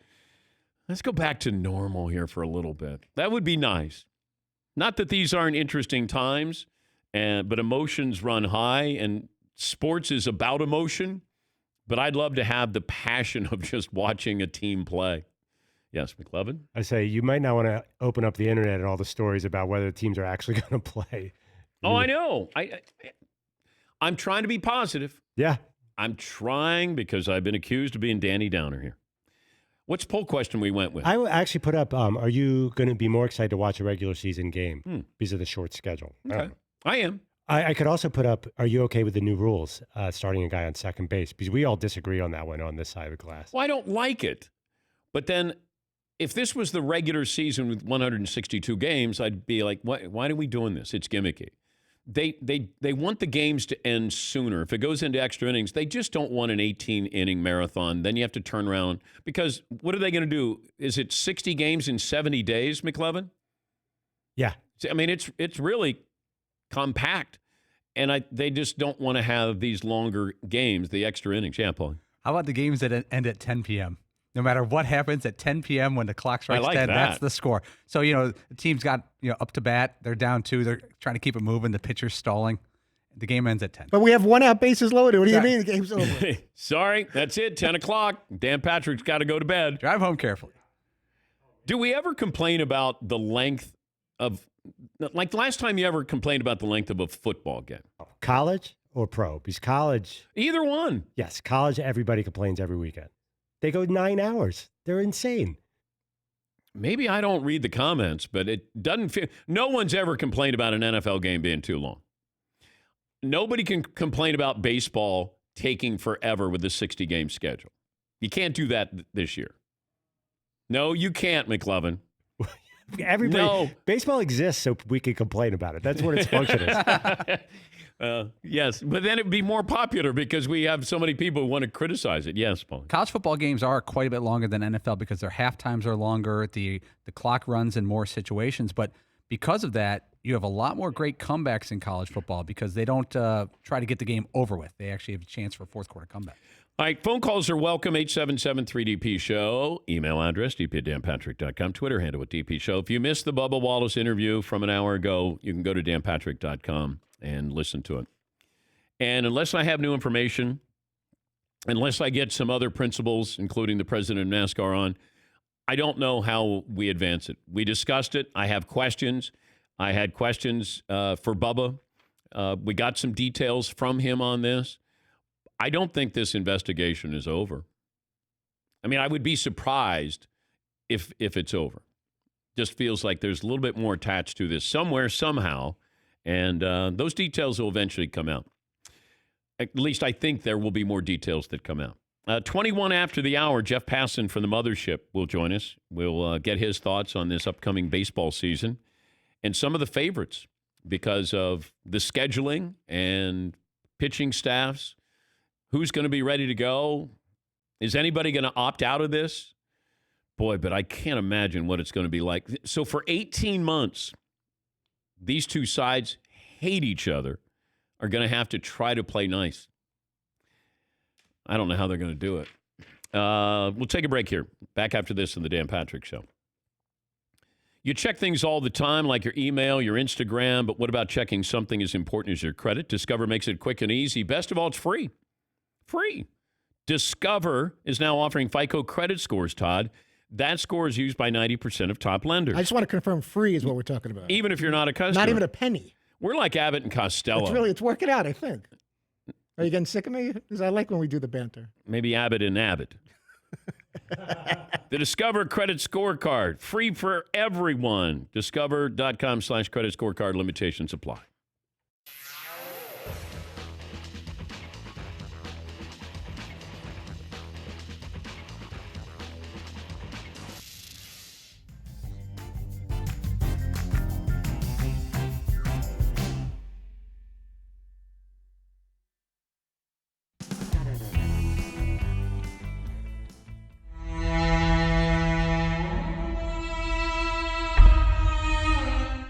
Do you remember the first big talk show you did? The first big one was probably The Tonight Show with Johnny Carson. How nervous? Well, I will tell you, as a stand-up comic, that's like that's the epitome of doing stand-up, is getting on The Tonight Show with Johnny Carson. It's like passing your bar exam as a lawyer. I was so nervous, Dan, that when I came out, when the audience was applauding, totally forgot my act. I couldn't remember, like, my first line. I'm standing, and I'm hoping they're going to keep applauding for the next 10 minutes, And, do you remember any of the jokes? Oh, yeah. I remember a lot of it. But I tell you, when I smiled on the show, I was so nervous. I had cotton mouth. I was so dry that my top lip stuck like that. And I didn't want to lick it because people would know that I was nervous, So I tried to adjust by bringing the lower lip up. What I did was I did a thing called Choices. Like, would you rather be buried up to your neck in dirt and have somebody paint your head like a soccer ball and have some Brazilian kids start hanging around? Or would you rather, I don't know, let's say get your finger slammed in a car door and then have the guy drive away through a car wash. And then, I'd say, car wash? Yeah, me too. I'm not a fan of soccer. I don't like soccer, And then how many times do you sneak a peek at Carson to see if he's laughing? Never. But you're listening through this year. It's totally focused on Carson, the whole time. And you could tell his laugh? Oh, yeah. Because I've been watching this show for years, and In fact, when I first moved to Los Angeles and I wanted to be a stand-up, I would go to the Tonight Show in Burbank, and I knew that they gave everybody 2 tickets, and usually somebody wouldn't show up. So I would go there just about every day, and I go up and down the line very sympathetically, and I go, would anybody have an extra ticket? Would anybody have? And I'd always get a ticket, and I'd go in and I'd see so many different. I knew exactly how that show worked. I knew that the producers came out, they did the same jokes, they warmed up the audience, and the band played, and so now I'm standing behind the curtain, and I'm here, like, I don't know, 8 years later, ready to do it. It's incredible. Yeah.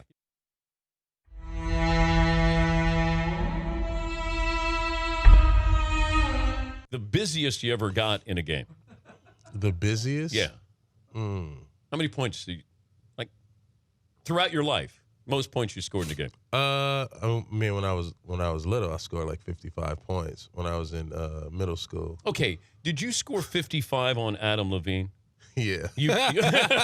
Well, so why would you do that to poor little Adam Levine? Man, it was it was a rival. They were a rival school, and me coming from South Central, going to a school like Crossroads, they hadn't really had. Somebody who like took basketball serious, but like as their So life. it's a rich kid school. Not so much a rich kid school. I mean, some rich kids, but not sports. It's more like arts and science, performance arts and science, and so I wasn't there for science or art. I was there because hey, I wanted a good education and I wanted to play basketball and not have to worry about all the other. Could Adam Levine play? Yeah, he was good. It was like remember the episode of Fresh Prince of Bel-Air when he just kept scoring and scoring and scoring. That's kind of like how it was. Were you the Fresh Prince before the Fresh Prince? I was the Fresh Prince. Yeah. I was like the Fresh Prince meets Allen Iverson. Ooh. In middle school. Man. Yeah. That's a scary thought there a little bit. Yeah, so there was no Uncle Phil. It was like there's no Uncle Phil around. It was like, hey, you go back to the hood every day. Poor Adam Levine got lit up. I mean, the guy really hasn't recovered. His life has gone to hell since then. His life is so much better. Can we switch roles? Can we switch roles right now?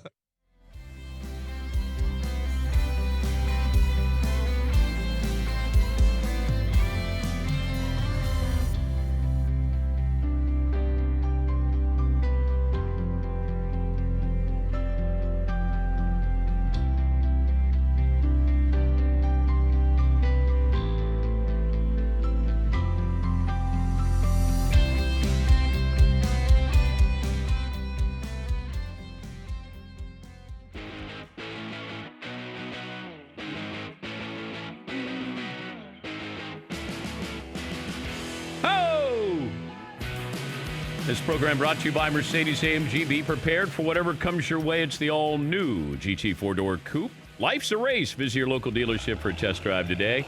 If you missed any of our celebrity interviews this week or any week from the Mercedes-AMG Man Cave, go to the DP Show app where you can watch and listen from inside the Mercedes-AMG Man Cave. Mercedes-AMG driving performance. McLovin informs me the Bubba Wallace interview is now up on danpatrick.com. We'll get to phone calls coming up. Let's bring in Jeff Passan, ESPN Baseball Insider. I'm going to be positive today, Jeff. I'm going to say only nice things about baseball. Can you make the same guarantee? I'm trying to be positive right now because after 3 months of reporting on something that absolutely did not need to happen, there's a schedule that's set. There are players saying that they're going to go to spring training on July 1st. And everything is rainbows and sprinkles. So I would love to believe that, but there's this whole COVID thing too. And it scares me that we've gotten to this point now and that all of it can be blown up like that. We call you the debunker here. Whenever there's news, myself and the Danettes, we call you the debunker because it's usually like, hey, this news came out. What did Passan say? Oh, he debunked it. So, congratulations. You're the debunker. There's Mike Salk and Brock Hewart are great radio hosts up in Seattle. And they have a theme song for me every time I come on. It's a little jingle.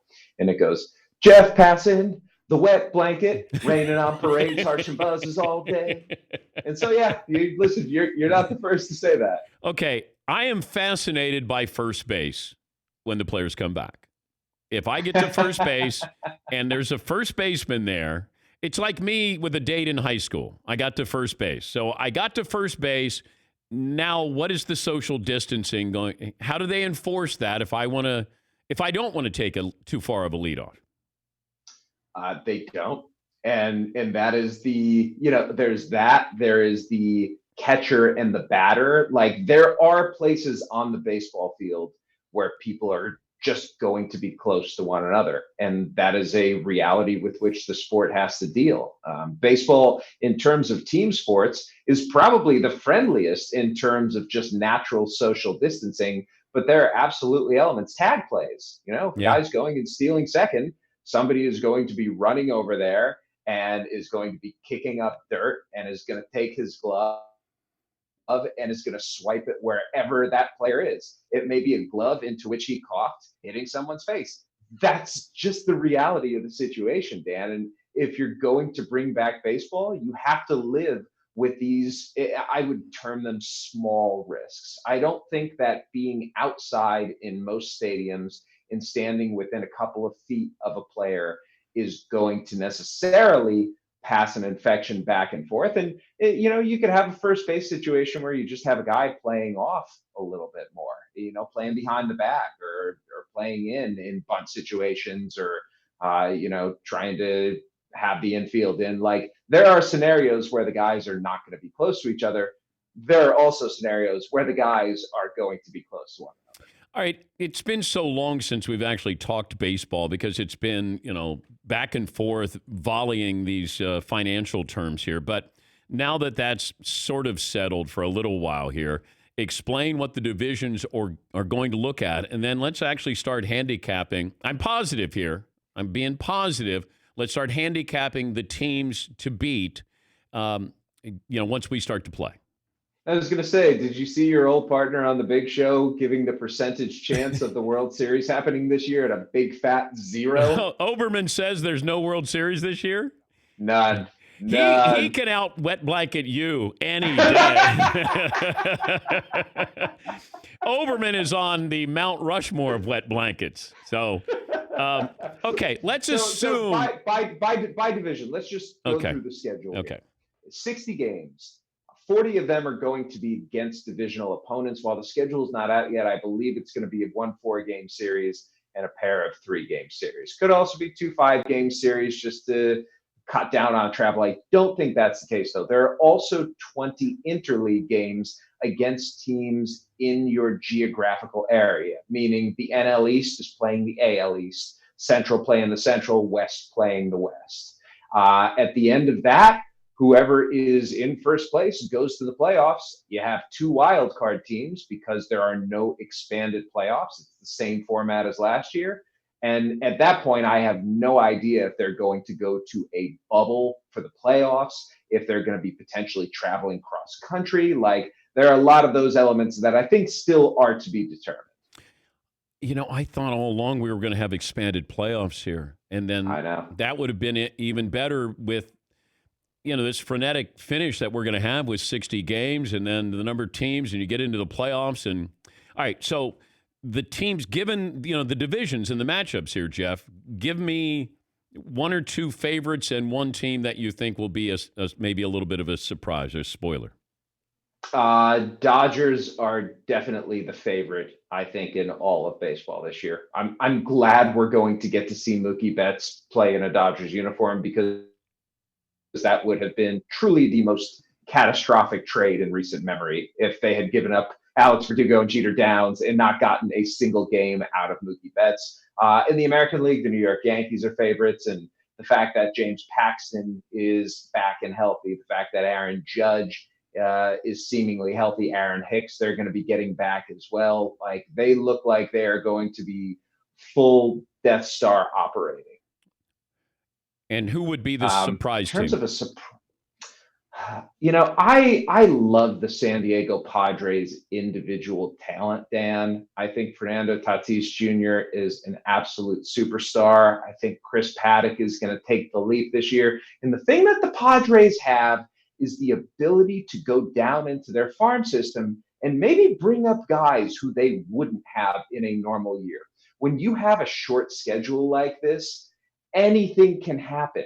And a bad losing streak is the sort of thing that can wipe you off the map in terms of the playoffs, whereas an 8, 9, 10 game winning streak is sometimes maybe all you need to push you toward that. So a guy like Mackenzie Gore, who's probably the best pitching prospect in baseball and who may not have come up this year, is going to get a chance. And if he's up there in a rotation with Paddock, with Dinelson Lamet, Garrett Richards is back. Like, they have some arms there and they have the talent. I think not to be a threat to the Dodgers necessarily, but to certainly play in that wild card field. The Danettes have a question. Who wants to do the honors here, Paulie? Dan, Jeff Passan's on Zoom, and Jeff has this lovely office behind him. Like most people on Zoom that we do interviews with, they have an office with their awards and their memorabilia and so forth, and a bookshelf. Are those fake books behind Jeff Passan? Wouldn't you like to know? I think Top Shelf is phony. Can I show you guys something? Here we go. Passan. Fake backdrop. Hold on. Let me say this. Fake, but not so fake that you didn't recognize it immediately. You thought maybe it's kind of fake. No, it's awesome. And the people at ESPN have done a phenomenal job with it. However, I will say this, there will be a real backdrop coming in the near future. It's actually on the opposite. Yeah, breaking news, right? It's on the opposite side of the office right now. Wait, what are you waiting for? You've been in quarantine for 3 months. You got a performance-enhancing backdrop here. I'm waiting for the records that I have ordered to come in, because I don't lose the Rage Against the Machine and the Wu-Tang Clan and Weezer and Pink Floyd. I don't want to lose that in the backdrop. So I have actual vinyl albums being shipped to me right now. We got to stay on this story. This is explosive. Bob Nightingale just called you a fraud. I don't know how to respond to that, man. Peter Gammons is laughing at you. Not with I'm you. okay with that. Oh, okay. I'm okay with that. Peter can do whatever he wants. Okay. Nightingale, you got a problem with. Hey, I will say the hair looks great, and that's real. That is real. That is very real. So we assume. So we think. That might be performance enhanced as well. You never know. Well, I'm guilty of that as well, Jeff. Once again, stay positive, Jeff. Don't be a debunker here. I debunk when I need to debunk, and I'm positive when I need to be positive. Right. And this is a positive thing right now. You guys give the Danettes credit. You guys scoped out the fake backdrop, called me out on it, and as always, I'm telling you what's real and what's not. Thank you, Jeff. That's Jeff the Debunker Passan. Yeah, Seaton's really proud of himself over there. I like that's a major investigation. I know. I see. I got Passan in front of me on the screen. I look over and I see Seaton going. I know. I can read your lips when you're going. You're back and forth with Paulie. I'm going. What could be so important that you guys are going back and forth? Well, because I'm looking and I'm like, and I've noticed this before that the records behind him are awesome, and I'm like, oh, see, like Jeff Passan, he gets music. Like we could totally hang and like have a beer and listen to music, and I would be all in. And then I started looking a little closer, and I could tell the way the light was reflecting off of the bookcase where it's supposed to be dark, but there was light there, and I'm like, wait a minute, that's fake. What? Wow. Yeah. Wow. Really got to the bottom of that one. Passan always reminds me of Woody from Toy Story, but he's not always in a good mood like Woody was from Toy Story. Because Passan he's a debunker. He is the wet blanket. Yes, Todd? I'm just glad he wasn't passive aggressive about the fact that it was the fake backdrop. I saw the windup, and there's the pitch. That was awesome that you noticed that with the lighting. That's great. And that Jeff was willing to show us how fake it was, and he actually got up and shook it to show that it was just a piece of paper. But the mothership is just getting around to giving him a backdrop there? Do they have like cut and paste 8x8 backdrops? We should get a few. We should ask them. I'm going to guess that John Clayton probably had one. Johnny Goodtimes. Remember when I know you guys remember. We kept saying that John Clayton had a ponytail. And it was just a running gag. And it was so random where because John was thin on top, and then we said, yeah, but he's got a ponytail. And then we would have people who would try to take pictures of Clayton just to keep it going. And then I know that he and his wife weren't happy. They'd be like, will you stop telling people that he has a ponytail? And people were taking pictures of him. And then they do the ESPN commercial about him where, he's listening to Metallica and he, lets his hair down. He's got a damn ponytail. I never heard back from Clayton saying, hey, by the way, thanks for coming up with that idea for one of the great promos that ESPN ever did. Yeah, Paul. We saw John Clayton at the draft in maybe like 2014. And so Andrew and I are walking around stalking him and taking pictures of him, but we'd always put like an arm in the way or something in the way so you couldn't see whether, or his hazy, you couldn't see. Oh, God. I remember his wife confronted me at a Super Bowl. Will you stop telling people that John has a ponytail? And I said, when I stopped seeing it, she goes, no. Oh, so he got rid of it. So he doesn't have a ponytail. He got rid of it? Yes. The sister conspiracy theory off of the John Clayton's ponytail was that Rachel Nichols has tattoo sleeves. She always keeps them covered up. Rachel Nichols is on the show tomorrow. She's got sleeves. Yeah, I don't know how we started that either. Not true. Yeah, it's like, she always has her arms covered up because she got sleeves. She's got tattoos. She's totally sleeved out. Not true. Yeah. And then we'd have people taking pictures of her when she'd be on camera when she didn't have long sleeves on. She doesn't have tats. And we would say, oh yeah, she put the sleeves that look like just regular skin. There's like coverings. Yeah. That go over them. Yeah. Maybe those are henna tattoos that she's got on. Rachel Nichols is on the program tomorrow, I believe. All right. We'll take a break here. More phone calls coming up. 877-3DP show. Email address dp@danpatrick.com. Oh, by the way, last season, I'll take a break here. I got a stat. I mean, it's not really tease-worthy. Like, if you need to get out of your car to go do something, you can, because I don't want you to be mad where you go, I stayed in my car for that. But if you actually have nothing to do, then stick around. We're back after this.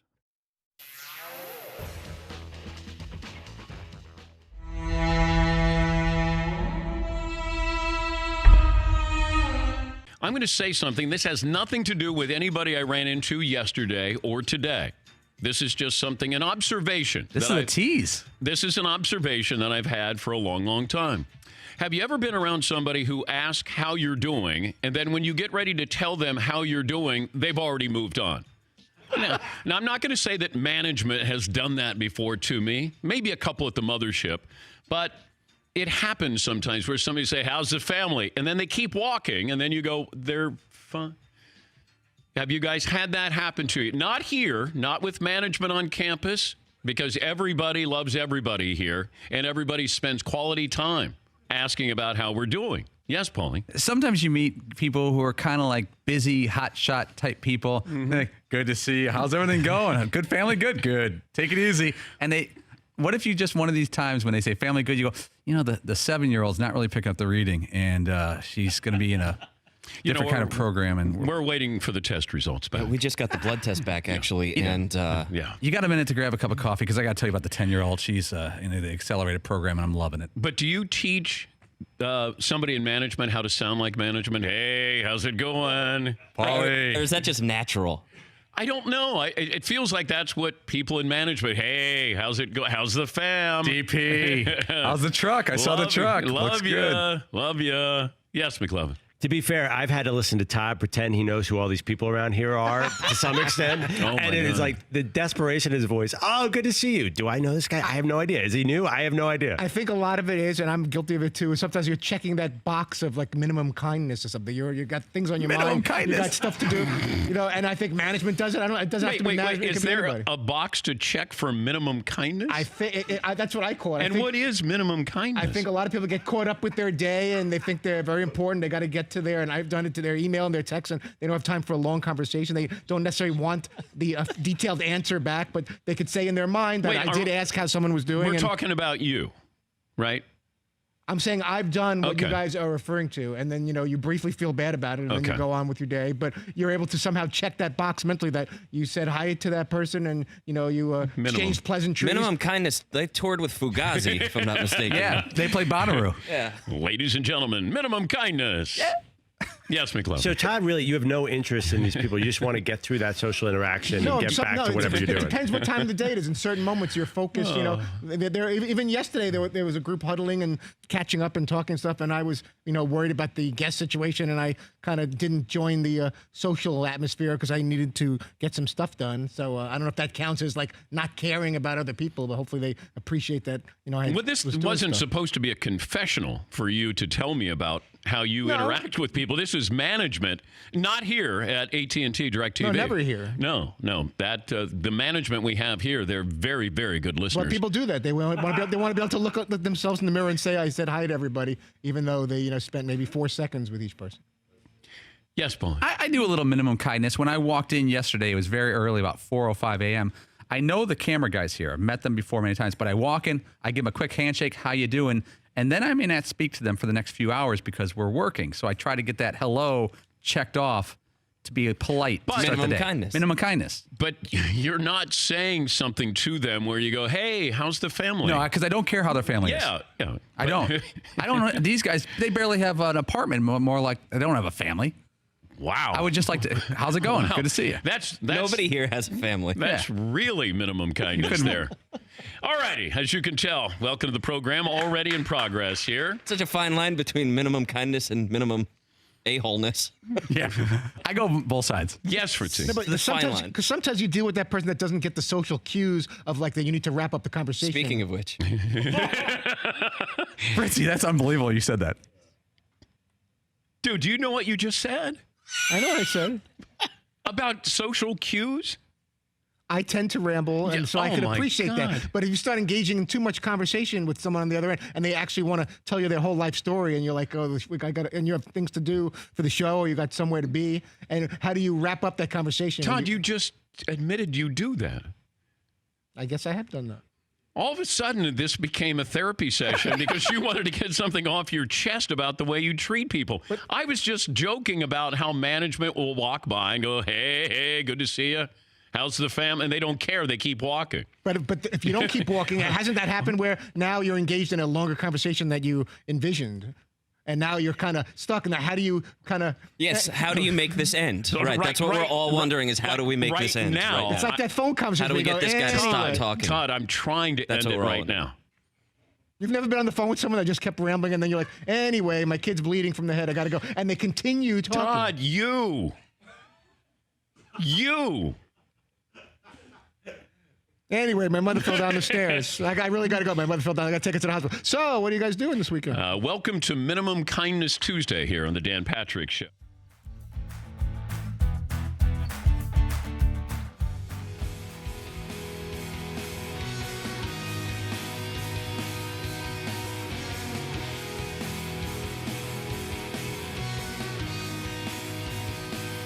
All right. I mean, it wasn't tease-worthy, but it did sound like a tease. Last season, a total of 59 baseball games went 12 innings or more. So that's 2.4% of all games. Only 1.5% of all games went 13 innings or more. But Major League Baseball, did Passan say that they were going to do that? You start with a runner on second base in the 10th inning, Todd? Because I know we have the DH. I think that's a rule. Okay, it is. Yeah, I'll double check. But there's not expanded playoffs. I Googled that as he said it. It seems like that's the case. Like I got lost in all the rhetoric. After a while, I just said, you know what? Wake me up when it's over, and then I'll get ready for the season. Yes, Tom. I know you're excited that the season's back, but that doesn't bother you, this 10th inning rule? I know it may not last forever. Maybe it's just a gimmick for this year. I don't know. It does bother me, but if you said they don't play, or they do play and they have a runner on second base in the 10th inning, I'll take the runner on second base in the 10th inning. You know, right now, I'd just go out and play. Yeah, McLovin. Is this the same as college football versus the NFL? Like, isn't it similar to the college football rule of overtime where they start at the 25? Yeah, a little. Yeah. But I like Keith Olbermann says 0% the World Series is played. Never going to happen, DP. Never going to happen. You know, DP, 0%. Wow. What's less than 0, Dan? If there was less, I'd take it. I'm just trying to be optimistic here. At least for a part of today, I'm trying to be optimistic because I've been poking holes through all these other stories and coming back and what's going to happen and when it comes back and all these things. And I'm just trying to be optimistic with the NBA and baseball. You got golfers testing positive. Another golfer tested positive. I don't know. Man, these are uncharted waters here. Yes, Todd. Another thing about that 10th inning thing with the runner on second, if they think that's going to somehow make it more exciting or to speed up the game, they're going to be looking at a lot of bunts to bring the guy over to third and then hope to get the sacrifice fly. Is that what we want to see? Bunting someone over to third and then a sac fly and you win that way in the 10th inning? Yes. You want that? Yes. Absolutely. Yes. Yes, Eden. Well, yeah, because what we sit here and complain about how everybody just wants to hit home runs all the time and how boring that is. So, yeah, I think what we want is somebody to, move runners, right? I like the fact that there's movement. That baseball doesn't have any movement. It's I throw it really hard and you swing really hard. That's it. The way baseball used to be played where there was movement, and that's why when you watch a game, it's either you strike out or you hit a home run. I mean, those are the goals, it feels like. But nobody hey, I got to put the ball in play. I'm going to hit it to the right side to get you over to third base. Nobody wants to do that. They'd rather just strike out than actually move a runner over to third base. And then these guys are all bringing cheese at 97 miles an hour. And, somebody's arm is actually going to end up at home plate one day. I think somebody's going to throw about 107, and then one day they just wind up, and then the arm comes sliding across home plate. Yes, Paul. It does feel like the bunt is gone as well. It feels like it's maybe once a month you see someone bunt one. Hit and run? Never happens. Rarely happens. Yes, McLovin. Okay. This is a Pauly topic. Oh, no. I have Googled. Uncharted has recently become an acceptable use to mean the same thing as uncharted because there were early uses were wrong. And it's in some dictionaries, I consider it a perfectly appropriate way to say the word uncharted is to say uncharted. Because you kind of were obviously slowed down at that word a minute ago. Uncharted. Yeah, it's uncharted is the right way. But a lot of people say uncharted. I think it is supposed to be uncharted. Like there's no chart for what we're getting into. There's no map. And uncharted means they're not having a tour of this area. Yeah. Yeah. I think it's charted. No, it's charted. It's definitely charted. Can I have uncharted? Yes, you can because it's been misused for so long. You can have uncharted territory? I mean, there's no chart tours? They said that in slang, according to Merriam, it can be used as a substitute for uncharted. It's acceptable now in a weird way. Thank you. Yes. I appreciate you interrupting me. Yes, is that like... that's uncharted territory. Like when people, they're chomping at the bit? Yes. Yeah. And it's actually champing at the bit, but everybody says chomping? It is? Yeah. The real saying is champing at the bit. The champing at the bit. But everybody just says chomping, so it's like, well, we'll take that one too. I thought it was for whom the bell tolls, and it's for whom the bell toils. Toils. What? Really? Isn't the book called For Whom the Bell Tolls? I've said for whom the bell tolls, but I didn't know if a bell toils. But that really changes the Metallica song too, by the way. For whom the bell toils. That wouldn't sound right at all. Yes, Todd. You also got the could of people versus the could have, if we want to talk about grammar. A lot of people say could have, but it's could have. Is this one of those situations where I'm jumping in and it's not really matching what we're talking about? Wait, I need more clarification on this tolls. Is it spelled T-O-L-L but pronounced toil? Is that what you're saying? I heard, I would say for whom the bell tolls. Right. And then I have people say, no, it's for whom the bell toils. I think you might be right on this. I'm right? Well, definitely the book is tolls. You and Hemingway, I think, are right. Ernie. Ernesto.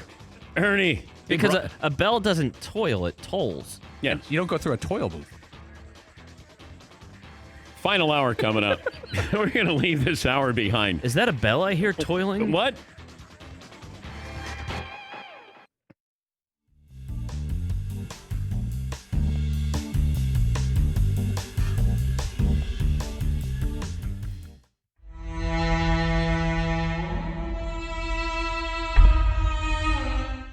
God willing, I'm going to be directing my first thing this summer. We've been writing. Spent 2 years. I talked about this with you at dinner. Yeah. I'm going to be coming to you. You're going to need my help? Yeah, I'm going to need your help. I'm probably going to need all these guys' help. I'll need all the help I can get. You're not very good at keeping secrets, are you? Yeah, I'm pretty good. Because whenever I have dinner with you, you always tell me something, and then you threaten to kill me if I tell anybody anything. Well, I don't tell you any details. Well, yeah, when you were getting ready to have a baby. Oh. And you yelled at me. Like you were so excited. We were pregnant, weren't we, when I told you that? You were trying. We're trying to get pregnant. And you said, hey, we're trying. Yeah. And then you said, if you tell anybody, I'll kill you. And I go, well, that's not, like, it didn't sound like it was good news. Maybe I'm not very good about keeping secrets. And then my son showed up. Unless I just really trust you with my, That's when my son showed up, and he goes, I said, oh, Josh Dumay's an actor. And he goes, have you been in anything I've seen? Remember, my son was such a smartass to you. How's he doing? Has he graduated yet? Yeah, he graduated. Did he? Where's he at now? New York, doing advertising. Okay. Yeah, he's doing well. He's probably, Josh, he's probably going to be directing your next movie. Yes. I guarantee. Is that what he wants to do? No.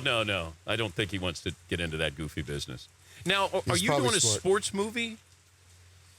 No. You're not doing a sports movie. I did one called Spaceman. You did Bill Lee, Yes. but I thought you were working on. So am I allowed to say what the movie is that you talked about? Wait, okay, so the thing that I've been working on? Yeah. So it's based on this thing that we've been doing for the last 20 years, me and my buddies, called the Buddy Games. And the story is about the last 3 years, these guys haven't done the games because there was a bad accident that happened 3 years ago, and the guys have kind of drifted. One of the guys lost one of his testicles, and you found out that he lost both of them. And it's sort of like, think The Big Chill. Is this a dark comedy? No, listen, it's like The Big Chill when they all come back together for the funeral of one of their old friends. Well, they all sort of come back together to reflect on one of their friends' balls. Yeah. I'm kidding. That's not really the story. Yeah, it sounds like a good one. But, yeah. But could you imagine somebody making a pitch like that? Like, and then having an executive saying, all right, I'm going to greenlight that one. Yeah. McLovin says we have to go to break. What, McLovin? That's totally the story. He's just pretending it's not the story. No. That's how we react. No. That's sort of the story. It's sort of the story. Ultimately, what happens is they come back. They get him back. They get him to come back because he's been in this dark hole for 3 years. So it's a bro movie. It's a total bro movie. Yeah. What's the name of it?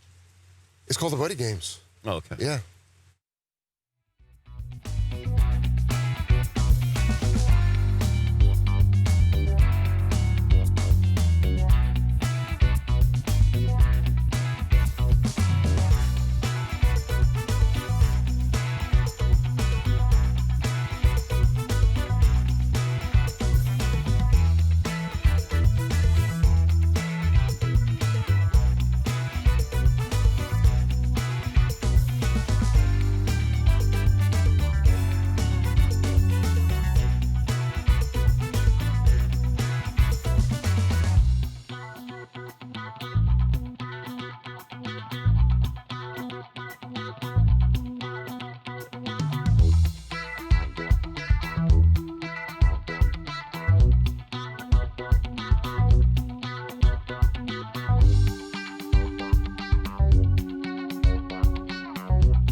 buckle up, boys. Time to go to work.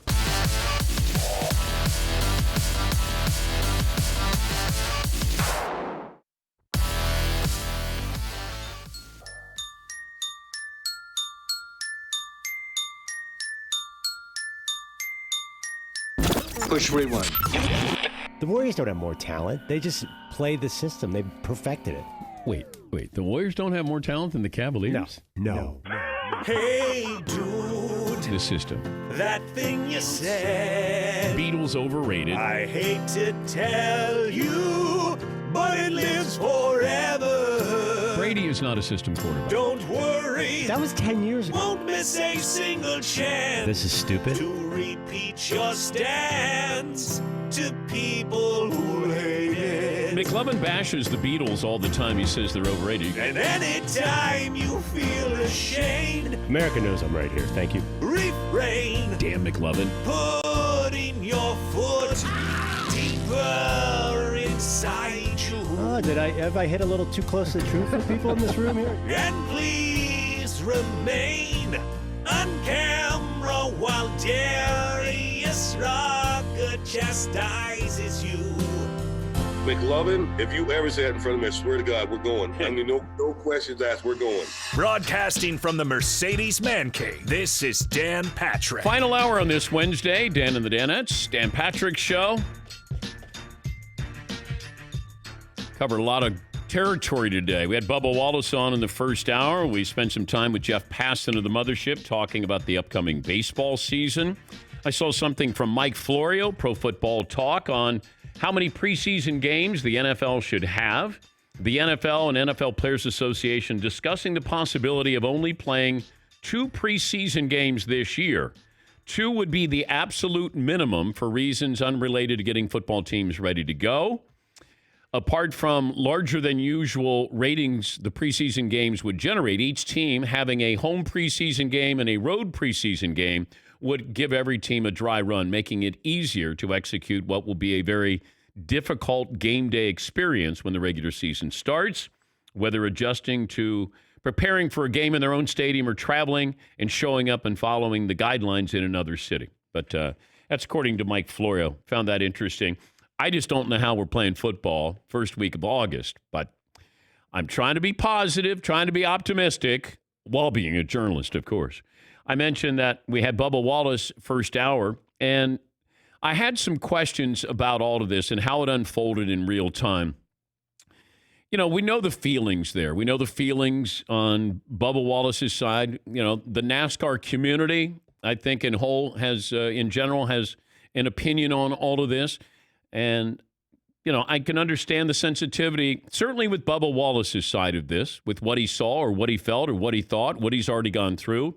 But the NASCAR community being painted with a broad brush, and you had journalists or writers or, you know, hot take artists who were saying, hey, rush to judgment. Hey, we shouldn't be surprised. This is typical of NASCAR, which was unfair to the NASCAR community. I think that's why you've had anger. I think you've had fans on Twitter, email, saying that this is a hoax. Bubba Wallace is sort of perpetuating this hoax here. It's not on him. You know, NASCAR is the one that told us it was a noose. FBI said it was a noose. I haven't seen it yet. I asked Bubba Wallace a couple of questions trying to get some answers here, and this is a portion of the interview from the first hour. I had called a crew member who was African American on my team just to check in on him, and he actually ended up being the one that found it. And he played it off very well. Him and my crew chief played it off very well, rightfully so, to keep it away from me and not let it affect me. Although I had already found out, and so they were trying to protect me. And I asked them. I said, you know, have we checked the other garages? This isn't something that can, you know, that was done in a matter of seconds. And both of them said, in my heart, or in their hearts, they believe it was done overnight. And this isn't something that can be done in minutes. This took time. I don't even know how to tie a noose, but it was, in fact, a noose as a garage pool. All right, my question here, my main question is that his crew members said this probably happened overnight. how often are you going in and out of that garage? Now, that proved to be wrong. It had been there since October. 2 races a year at Talladega, fall and spring, and was that there? It's a garage. It's a pull down. You pull it down the garage with this, and it was there last fall. So this wasn't directed at Bubba Wallace.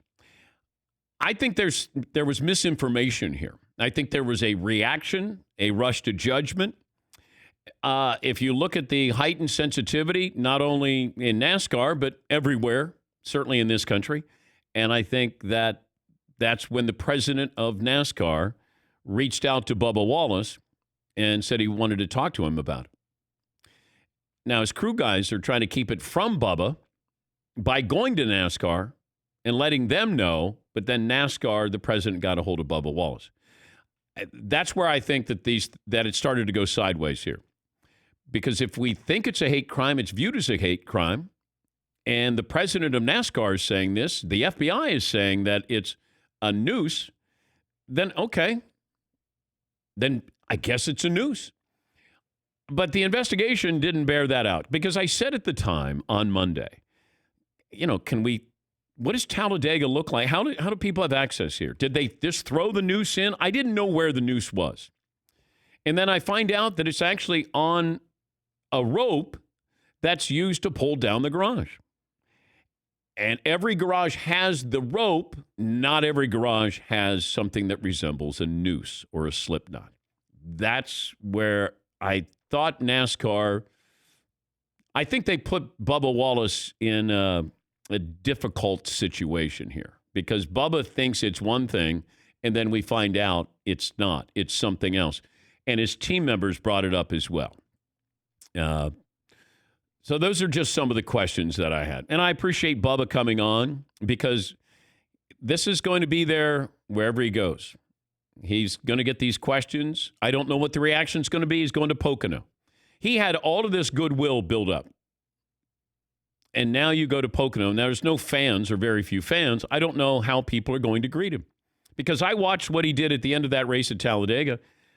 That's why I tuned in. I thought he handled himself well. And he's handling himself well, but he's getting roughed up on social media here. And maybe he expected that, but you have people saying that, why don't you just announce that this wasn't a hate crime and it wasn't intended for you? And he said he knows it wasn't intended for him, but it's rough. Twitter's rough today. I know that firsthand. The president of NASCAR, Steve Phelps, had to say, or he said this about, was this a staged event? I can't speak for those on social media who would say that this is a staged event. I would say that is something that personally offends me. This is a terrible, terrible act that has happened. And for those who would think that this is staged, I don't even know where to go with that, frankly. All right, so that's the president of NASCAR. We did reach out. We were told that Steve Phelps was unavailable. But I don't know what he was told, when he was told, what happened, and did he get to see the garage and get to see the news. I don't know if you could misconstrue it. I don't know if it was unintentional, but I do think the climate that we're in probably led to this jump in conclusions there. And I'm not going to question Bubba Wallace reacting to this. These are his opinions, his feelings. He's lived this. And I think you got to be fair to him. And I know he's, they're saying, oh, you're like the actor, Jussie Smollett, that he staged something here. That's not fair to Bubba Wallace. He didn't stage this. He didn't bring it to anybody's attention. He was already getting a ton of publicity with Black Lives Matter. I don't know and people are accusing him of doing that. Like going, oh, you know what? You get more sponsors this way. Yeah, you do. But he was already pretty popular, it felt like.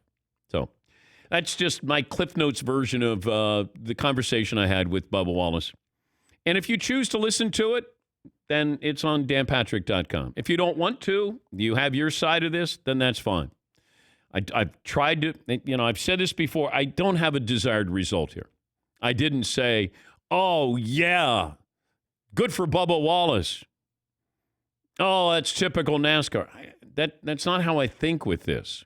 I approached this and just had questions about it. Did I allow emotion? Yeah, I did. But when I hear the FBI and NASCAR telling me it's a noose and that no other garage had it, I reacted that way with emotion because I don't have NASCAR sources. And Paulie has worked in the NASCAR world.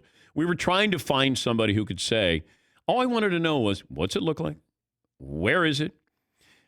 And they didn't say a possible noose, an alleged noose, a possible hate crime. They said hate crime and noose. And that's why that was the reaction there. But I understand the sensitivity of the NASCAR fan base. I do. I don't blame you for being upset that you're painted with a broad brush. But understand on that same day, you had somebody who rented a plane with a Confederate flag flying over and people outside with Confederate flags. It's not out of the realm of possibilities that somebody could have done that. To at least be fair to both sides, which I'm trying to be. I have questions on Bubba Wallace's side. I don't know how all those crew members, nobody, how many times you pull down, did they leave the garage door up the whole time? I don't know what is protocol, but those were questions that I had. You're pulling down that garage every night, I'm guessing, and locking it up. But then Bubba is told by one of his crew members, somebody had to do that overnight. And that's where I think this story went sideways in a hurry. Bubba thinks it's over. I don't think it is. I think there'll be probably other details that may come out about this. And I don't know if it makes it any better or not. Feels like damage is done. But he goes to Pocono, and they got 2 races coming up this weekend. All right, McLovin, you got a poll question for the final hour. Well, yeah, we had up so far. Are you more or less excited for the MLB shortened regular season? It's actually like 51-49 more excited, so it's pretty close. We got to get people to weigh in on this runner on second base because Twitter's kind of divided on this. I put that out there. If this was just 162-game schedule, I'd have a problem with it. With this, and I understand why they're doing it, then like it's a one-timer. All right, let's just do it, and then we'll move on. I'm just curious where baseball goes with the DH in the National League. Like some of the other things that they might put in play here, well, they are putting the DH in there. Is it just a one and done? It feels like once you do it, it's rare when you say, on second thought, we're going to take that away. And I think baseball will probably look at that DH, and that might be here for the long haul. Yeah, Paul. It does feel like baseball is looking at this as an opportunity to experiment. They could put in all these rules, and no one's going to say anything because in the world we're in right now, and they'll look how these play out this year. And if they stink and no one likes them, get rid of them for next year. If they like them, then they could easily slide them in. It's almost like an opportunity. I mentioned about baseball, it's you either hit a home run or you strike out. The percentage of plate appearances in baseball, which resulted in either a home run, a walk, or a strikeout, according to the decades that they were in. The 70s, it was 24%. It was 24% in the 80s, 27% in the 90s, 28% in the 2000s. Resulted in either a home run, walk, or a strikeout. In the 2010s, 31.5% of the plate appearances resulted in a home run, strikeout, or walk. And that feels like that's a stat of the day. Someone's asleep at the wheel over there. Stat of the day, stat of the day, stat of the day. Here comes that what? Stat of the day. Ryan in Wisconsin joins us. Hi, Ryan. What do you have for me today? Hey, DP. Thanks for taking my call. Sure. 59205.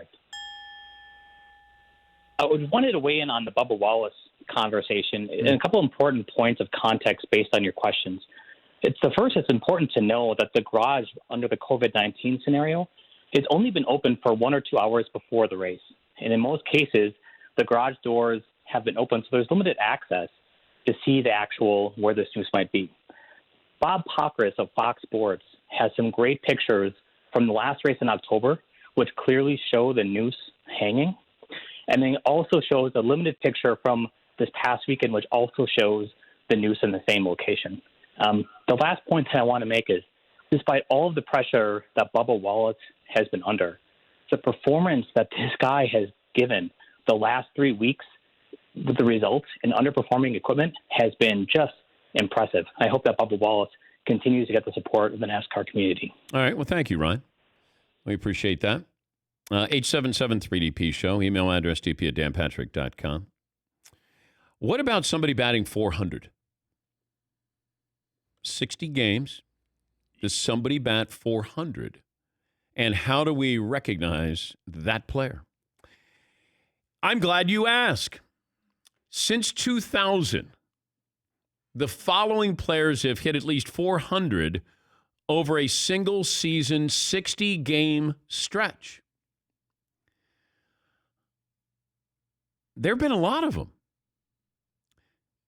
Total of 19 players who have done it since 2000, 23 occurrences. So we've had some players do it at least once. Johnny Damon, Barry Bonds, Albert Pujols, Ichiro Bonds, Derek Lee, Joe Mauer, Ichiro, Maglio Ordonez, Manny Ramirez, Chipper Jones, Hanley Ramirez, Josh Hamilton, Andrew McCutchen, Jose Altuve, Joey Votto. Are we going to have a batter hit 400? Now, I say no, because that's just a 60-game stretch in the course of a season. Now it's all 60 games. Are you going to be able to bat 400 here? And I think it'll be a lot tougher to be able to do that. But how will we recognize if they have this season somebody bats 400? Yes, McLevin. I only recognize on-base percentage anyway. Oh, of course. So of course. 400 doesn't really mean anything to me. My bad. Recognize. My bad. Mike in Washington. Hey, Mike, what do you have for me today? Hey, bud. Hey. Hey, first-time caller, so this is some uncharted waters. Oh! I'm a deceptively fast 6'2" and a hard 185. Basically, you just kind of brought up the question I was going to ask: is what is the amount of number of the games that have to be played for if you finish with a 400 for it to be recognized? And when it comes to all the kind of stats of baseball, obviously home runs aren't going to get hit. But if you win 23 games as a pitcher, or if you finish with 400, you're not winning 23 games. I'm just saying, what is that number? Thanks for the time. I don't think, and thank you, Mike. I don't think any of these numbers will be recognized because what number could emerge that you go, boy, that's historical, batting 400, because you're not going to have any other numbers. Whether it's wins, losses, home runs, RBIs. Yeah, McLevin. Was it Matt Williams chasing the home run record in the strike year? That stunk. Yeah. I mean, who knows, but still. Matt Williams, he had a run there. He could, and wasn't he married to the Blame It on Rio woman? That movie, Blame It on Rio? Fritzy? Yeah, I know. The name shockingly escapes me, but I know exactly who you're talking about. Is it like Johnson? Wait a second. Dan finally brings up your favorite movie of all time, Blame It on Rio, and you don't have a whole dossier? Your wheelhouse. That's like a top 10 top 10 movie. Speaking of movies you could never make now, huh? Oh, you couldn't do that Michelle one. Johnson. Michelle Johnson, okay. There you go. All right, thank you, Ton. Matt Williams and the other, so Demi Moore is there with Michael Caine. Michael Caine. Joseph Bologna, right? What? That's the guy. That's the star. Yeah. Joe Bologna. Remember him? You'd recognize him. He's a great character. It translates to Joe Bologna. In English, Joe Bologna. Just in case it got past you. Joseph Bologna. Bologna. But Bologna sounds so international and cool. Yeah, so Matt Williams was married to Michelle Johnson. Yes, McLovin. Wow. Yeah. But what happened to him? Did he sort of like kind of faded right after that, didn't he? Or did he stick around? He was a good player for a while. Are we talking about Joe Bologna? No, Matt Williams. Oh, Matt Williams' last All-Star appearance was 99. He hit 35 home runs that year. It was third in the MVP race at age 33. All right, we'll take a break. More phone calls coming up. Who else is breaking down Matt Williams' career? I know. And blame it on Rio. Come on. Jose Rio, what? Yeah. If you're listening, then you've become accustomed to knowing that, we're not, I don't know where I'm going. We don't know where we're going. Uncharted territory here for this program. We'll take a break here. We'll come back. Rachel Nichols from the Mothership, The Jump, will join us on the program tomorrow. 20 after the hour, this is the Dan Patrick Show. Your FICO credit score. Have you checked it? Do you know what it is? 90% of top lenders want to know what that is. Discover is offering you an opportunity, even if you're not a customer, to find that out for free. Who wouldn't want to do that? I don't know, Todd. You have to. It's free, even if you're not a customer, and checking your score won't hurt your credit. You can check each month for changes. It's called the Discover Credit Scorecard. It's free for everyone. Learn more at discover.com/credit scorecard. Limitations, like Todd, do apply.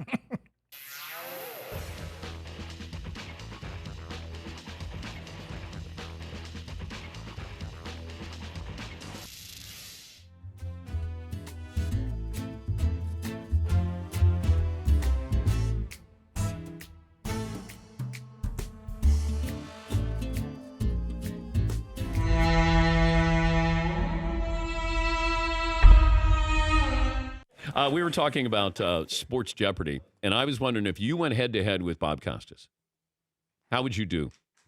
I think he'd win right now. I think I've forgotten more than I remember. But you've done more events than Bob, different events than Bob. I have. But Bob, Bob still, I think, he retains as much as anybody. But you had asked me in the break. Yeah. Who would also be, I'll tell you what, have you played baseball trivia? If I put Costas against who? George Bush 43. Seriously. And who would you take? Close. Really? I got to tell you something. I mean, speaking of LA Country Club, I had the great pleasure of playing with 43 about 2 months ago. Did you see Ronald Reagan's locker there? I did. Yeah. I did. I had the whole two thing. lockers down. But I played the South Course with 43, and we, for 4 hours, went back and forth like two kids with baseball cards, because I remember, and he remembers, almost every player from the 60s and some from the 50s. So I would go to him, Chico Carrasquel. He went, great. He'd go, Gus Zernial, went outfielder, Philadelphia.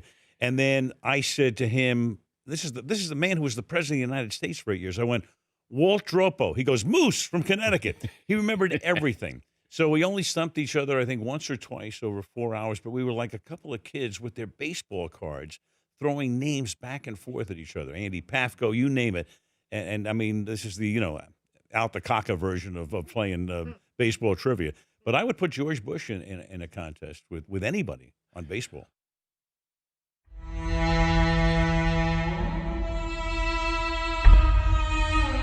Why do we call Julia Stiles a young Julia Stiles? She fell in love with me outside a concert. No big deal. Or Barbara Streisand's dresser drawer or something.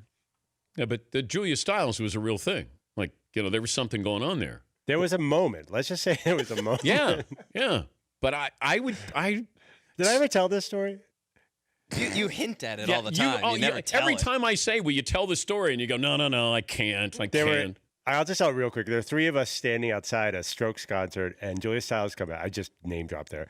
And she walks by the first one of us, kind of makes eye contact. The second one kind of makes eye contact. And I'm sitting there, third guy, and she looks right at me. The crowd pushes us right together, a big moment. And what do I say? You're Julia Stiles. Oh, no. So instead of saying, hi, Julia. I stated her name to her. That's not good. You got to act like you don't know who the famous person is. That's the Julia Stiles moment I've been talking about for a decade. That's it? That's the moment she Pretty fell much. in love. Oh, because I would have thought that maybe that's where you go, hey. So you're saying to her, I might know who you are. I might not. It doesn't matter. Hey. I think she made a special eye contact with me just in case she had to point me out to the police later. No, she went down the row there of you and your other friends. No, not him, not him, him. It's him right there. Exactly. Hi, you're Julia Stiles. Exactly. All right, Justin in Traverse City, if we're pronouncing that right, Michigan. You thought it was Traverse City. I did. I was told, a little birdie told me that I was going to say Justin in Traverse City, Michigan. Never heard of the place. I'm sure it's very nice. Justin, congratulations in Traverse City, Michigan. Number 24, Clue. Do you want to? Okay. Let me try. I only have a certain amount of time to get this in. I'm just going to interrupt. You guys were dribbling basketballs and talking loudly on top of me yesterday. Okay, but I'm not doing that today. Okay. Diamond Criminal, number 24. It's Ricky Henderson. Yes, on this day in 79, Ricky Henderson, number 24, makes his Major League debut with the A's and steals his first base. Number 34 is also on this date in history. Well, what's the clue? The clue is a huge selection. So think draft. Will be a huge selection in 1992, number 34. Not Herschel Walker. Vincent Edward Bo Jackson. Shut the hell up. Shaquille O'Neal. Shaquille O'Neal drafted first overall in the NBA draft on this date in history, 1992. Ricky Henderson, Shaquille O'Neal. And somebody in Traverse City. Congratulations, Justin in Traverse City, Michigan. Traverse City, Michigan. It's like Des Monet. Congratulations. Traverse. Mario told me Traverse, and Brendan said, I think it's Traverse.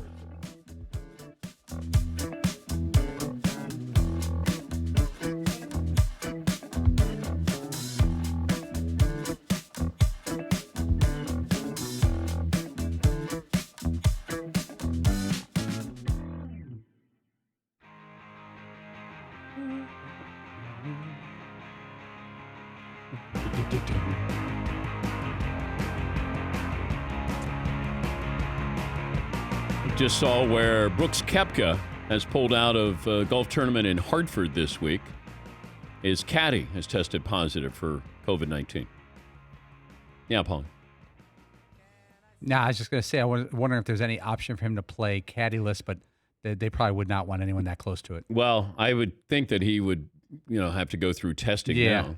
So I don't know. Just a precautionary measure there, but just saw that where that tournament is starting this morning, and he had to pull out of that event.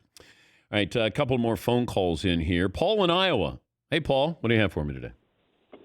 Hey, Dan, 5'11", 170. Thank you. So I want to bring up the point. I think there's a real chance that we have a scenario where an entire 3A bullpen needs to be called up, because what happens if one guy in your pitching rotation tests positive? Who's he been in contact with in the past week? So you lose maybe your entire bullpen for at least the next game while they're all tested. I think that could really affect the final standings. Yeah, what I was told is that, they're going to expand the rosters. They're going to have about 60 players available. And thanks for the phone call, because there's no minor league system right now. And you're going to have I think 30 players maybe on the roster, and then they'll decrease that in the future weeks. So it might go from 30 to 28 to 26. But there would be about 60 players total available for each team, including these minor leaguers, if somebody happens to test positive. Caleb in North Carolina is back. Hi, Caleb. Hey, DP, 6'5", 250. Quick shout out to Chat Row. And yeah, just wanted to say, as a traditional baseball guy, I'd normally be completely against the runner starting at second in the 10th inning. But with the short season and bigger issues with injuries, with people not being ready for the year, I think it's a great idea.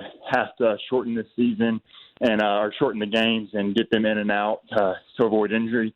Also wanted to get your World Series picks this year. Oh, God. I don't. Division by division. I don't know, Caleb. I don't know. The obvious would be the Dodgers and the Yankees. I'd have to look at pitching depth and, is there going to be a fantasy baseball league? Oh, yeah. Oh, really? Right, because, there are a lot of tweets about they're changing the rules. I don't even know. It's a challenge, but they're doing it. Okay. By the way, I just saw a funny tweet. The worst case scenario for Major League Baseball is if the Astros win this World Series. Well, it's already going to have an asterisk by it. Yeah. So they're good. They're gonna have double asterisks. Sean in Indiana. Hi, Sean. What do you have for me? Hey, Dan. I feel like we are focusing a lot on the negatives of everything going on in like baseball and stuff. personally, from a guy that does not watch a lot of baseball, I think this year is going to be awesome because there could really be some of those teams that normally aren't good, but they get hot, and if they have good prospects that are up and coming that they would normally trade, I think this year is going to be really fun to watch because you're going to see a lot of people that you haven't seen before, and also the strategy of the game. Like, every run is going to matter, and so it might, the long ball might not be a big deal. It's all going to be getting runners on base and just grinding it out. So I think this year baseball will be a lot of fun. Yeah, I think so. I said that, Sean. I agree with you that we're going to have a lot of teams involved in this, and it's 60 games, and it's going to be a sprint, not a marathon. You're going to have a couple of teams that will probably surprise you. And normally that doesn't happen because this is about payroll.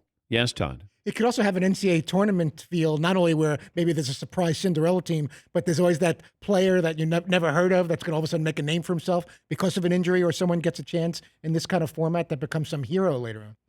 I saw that there is, we've been looking for things to bet on. Gamblers have been looking for things to bet on.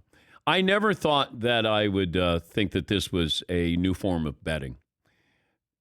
Shark migration. Yeah, this is my territory. Oh, Dan. yeah, that's right. My bad. Yeah. I got to show love to my shark expert. I'm the shark guy, Mick yeah. Levin. Okay, because you saw a great white shark. I did last year off Marconi Beach in Cape Cod. Okay, and you survived that. I did survive because it was about, 60 yards from you? Yes. And by the way, I appreciate it. I get about 5 shark tweets a day. People saying, I know you're the shark guy on the Dan Patrick Show. So you can bet on migratory patterns of these great whites that have tags in them. It's a new thing. Yeah. I'm in. I'm going to be the handicapper. There is a website called MyBookie, and it's very popular betting site. It's a sports book that has invited gamblers to place wagers on the summer migration patterns of 9 great white sharks. They use data that they got from OSearch, and it's a nonprofit that's been tracking these animals, their movements for years. Interactive map on the website monitors the shark migration in real time, providing gamblers ample fodder for wagers, akin perhaps to a virtual horse race conducted entirely at sea. How desperate do you have to be to put some money on? I'm going to put a dime on the 5 shark. Yes, McLovin. I'm a little worried as a shark. If I keep this joke alive, will I get eaten by a shark because that's how the universe works? I feel like I'm setting myself up here. I'm not hoping for it, but once again, it could be good content. You're objective. You're just going to cover the story. Yes.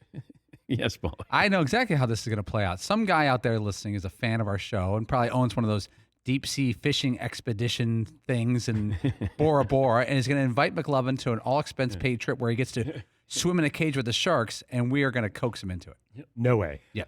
I just saw, we got a controversy here. I think we have a controversy. Do you want to hit breaking news here, Paul? Oh, no. You know where I'm going with this, Todd. I do. Okay. Do you want to explain your scoreboard? Todd does his scoreboard every day. And explain that you have a winner from Traverse City. You called it Traverse City. I pronounced it wrong, and that was just a start. It's okay. Of a more major problem. Okay, so you have the I hope numbers. he'll still get the prize. 24 and 34. 24, not the controversial one that we're getting to. 24 was just Ricky Henderson made his debut at the A's and stole his first base. Where's number 24 or wore number 24? So that was fine. And then the 34 had to do with Shaquille O'Neal being drafted and. He wore more than one number. I had number 34 up, famous Laker number 34, but he was not drafted by the Lakers on this date in history as with the clue being a huge selection.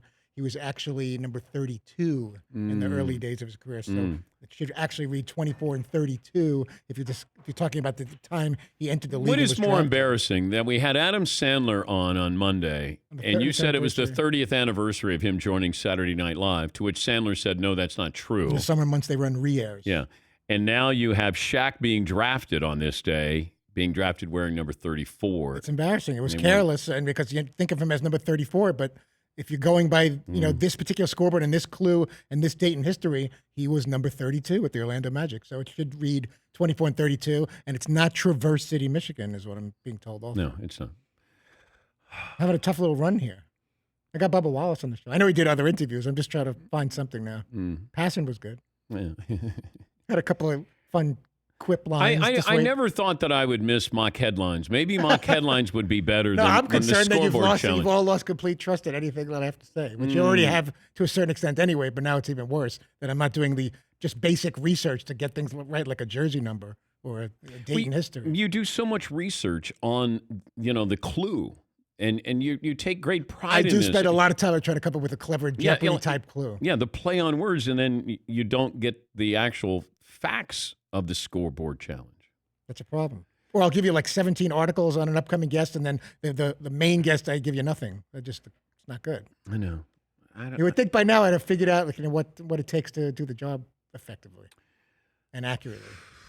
How about I give you one more shot? Scoreboard is on double secret probation right now. Okay. I like the scoreboard. It's fun. But I do spend a lot of time on the clue and not as much on, is that really the day in history that happened, or is that really the uniform number of For a guy player? without a clue, there you go. And no guest this hour. Oh, no. I mean, that's what hurts even more. Wow. Well, you tied it all together. You put a nice ribbon on things. Well done. Did anybody guess 24 and 32? That's the better question because that's the actual winner. Yeah. We're talking about Traverse City, Michigan, and Justin. He made the mistake too. So other than you had the wrong city of where the winner was from and the wrong clue with Shaq, you did okay. Justin maybe deserves it even more because he's like, Fritzy probably messed up because he doesn't know what he's doing, and he just assumed that. So the winner thought he means thought 32, yes. and he put 34 because he's thinking Lakers at 34. But I bet you it's Shaq. Okay, all right, yeah, Paulie. Shaq was 33 at LSU, and then 32 when he started with Orlando. And then 34. So someone with Orlando had 33 when he came into the league. Who do you think that would be? Who had 33? Yeah, because Shaq, I would assume, wanted 33, or because he had 33 in college. Jerry Ice Reynolds. I don't know. I just threw that name out. Donald Royal? No. He's like 10. Ask Todd. He seems to know all about Shaq. I'm doing a little search now for all the history of Orlando Magic players that won number 32 and 33. Tammy in Ohio joins us. Man, this show went to a screeching halt. Again, my fault. Hi, Tammy. What's on your mind? Hi, Dan. Speaking of sports betting, we have been betting on Mario and Tyler, and I just want to make sure you announce the winner tomorrow. And if Mario loses again, I am sending a balloon launcher and a cup to the show, and you guys just have a balloon fest on him. Now they faced each other last week, so they're playing. Yeah, but they're playing today. Yeah, they're playing today, so I need you to announce the winner. Okay, so this is a friendly, I think, Tammy. So it's not a rematch. Well, okay, but it is a rematch with me and my husband. Oh, okay. Okay, if you want to bet on who has a better score, Tammy, then, Seaton is going to be there and Dylan, our graphics guy. Seaton, will you keep score today? Thank you, Tammy. And then we'll take that balloon launcher. Hell yeah. Yeah, sure. I mean, I thought that this was a friendly, but I can keep score for those guys, and we can even have a friendly balloon launcher. I don't know if they can do it. I don't know if they're capable of handling the press. There's no cameras today, but Seaton, you're gonna see this firsthand. This is not pretty.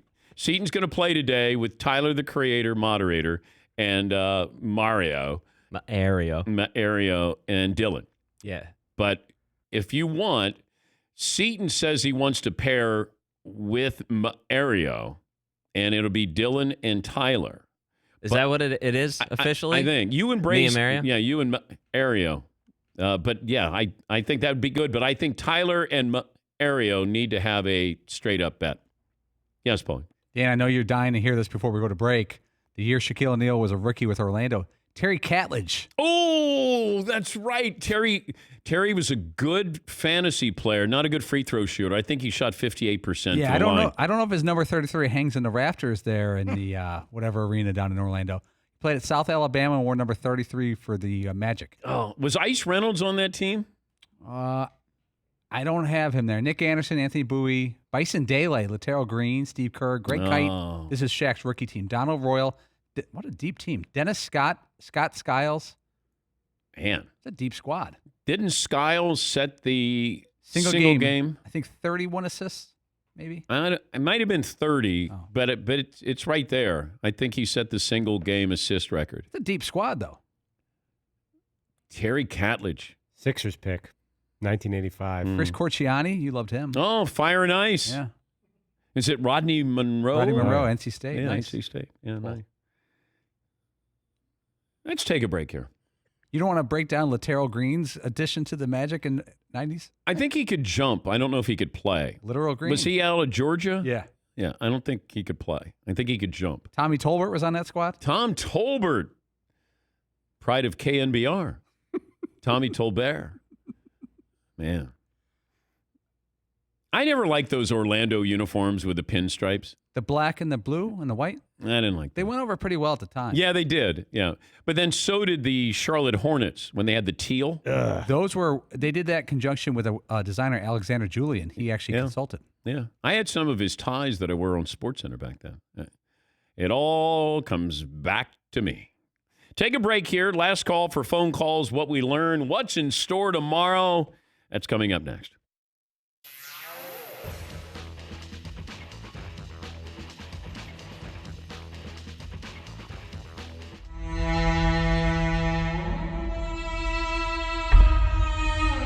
Do you ever wonder if you had stayed with basketball instead of football, what would have happened?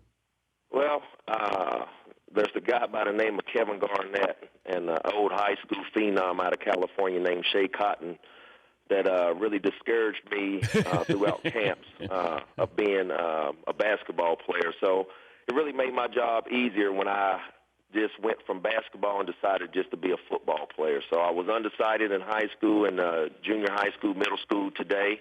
But when I met up with those guys, man, they made my decision very easy. Wait, you played against Garnett?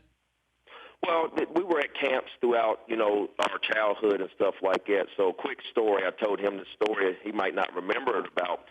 There was a rain delay, and we were in Illinois, and all the games were somewhat canceled because of the thunderstorm. So Kevin was out there shooting one-on-one. I mean, he was out there shooting by himself. So I go out there with him knowing that he was one of the top guys at the camp. So I checked ball, told him check ball. So I was fast.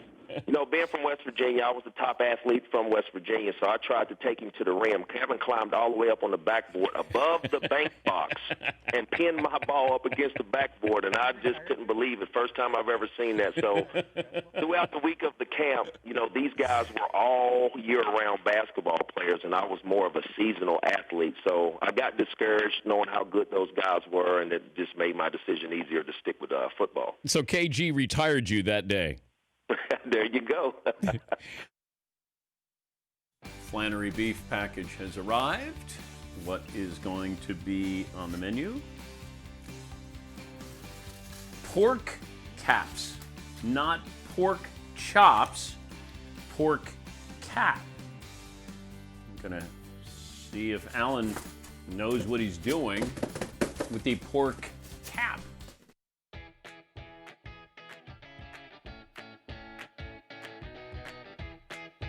So this week, Flannery Beef did something a little different. They didn't send us beef, they sent us pork. This is a pork cap. I can tell you I've never actually had one before, so this is gonna be a new experience for all of us. I've had beef rib caps before, and it's probably the best piece of meat from a cow. It's so tender, so juicy, so delicious. Flannery Beef tells me that this thing might even be better. So you can see all this marbling in here. All this fat is gonna add flavor to this piece of meat. This thing won't dry out. So I don't know exactly what this tastes like. I'm assuming it tastes like a tenderloin, but I'm not really sure. So we're just gonna hit it with some salt and pepper, some olive oil. I'm gonna do a reverse sear on it, keep it simple, and see what we got. So first I'm gonna drop this thing on a smoker. We're gonna cook it low for a little while until it comes up to temperature. All right, this is just about done. We're gonna get this into a hot skillet with some oil to sear it off and hopefully give it some crust. Let's see what we got. So a lot of people are afraid of cooking pork too rare. Pork can be cooked and served pink. It doesn't have to be well done. Most people get their pork well done and it dries out real fast. If you serve it medium, it should be perfect. Generally, pork can stay juicy.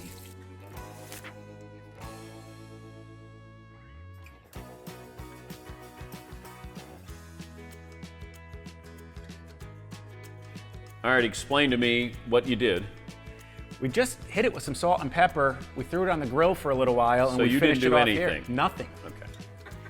But this is Flannery beef, but this is pork. They don't just sell beef. Oh, okay.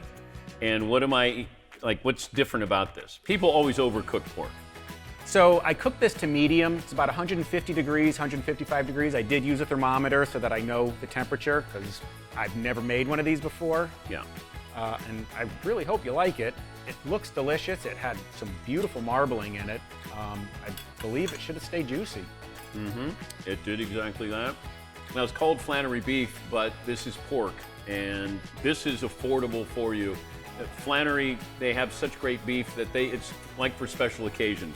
This is something that you could have any weekend. 4th of July would be great. Go to FlanneryBeef.com. The promo code is Dan, 20% off your first order. Do I get to try it? No.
Marvin just did some research, and we found out that when Shaq got to Orlando, Terry Catledge had the number 33, and that's what Shaq wore in college.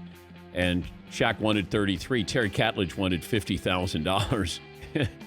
Shaq said, no, I'll come up with my own new number. Yeah, Paulie. Shaq's draft night picture, they actually took a picture of him with a 33 Orlando Magic jersey that they made into cards. And so he was going to be 33. They had the 33 ready for him. But then the big cat said no. Scott Skiles had 30 assists in a game against Denver. The Magic scored 155 points against the Nuggets. 155 to 116. Wow. They had 4 3-pointers. Imagine having 155 points and 4 3-pointers. I don't know if there's ever been a disparity between the number of points scored and the number of threes made than that. 4 3-pointers. So 12 of your 155 points were on 3-pointers here. This day in sports history, Paulie, other than what I just brought up here. Yeah, I got a bunch. I'm running out. 1922, the American Professional Football Association, the APFA, took the name of the National Football League. Can you imagine if it was still that?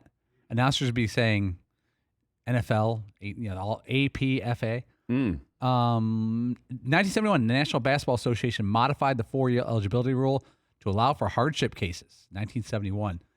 This is a good one. 2010, John Isner defeated Nicholas Mahut after 11 hours and 183 games. We watched that live in the old studio. I know, that was crazy. That's it. Yep.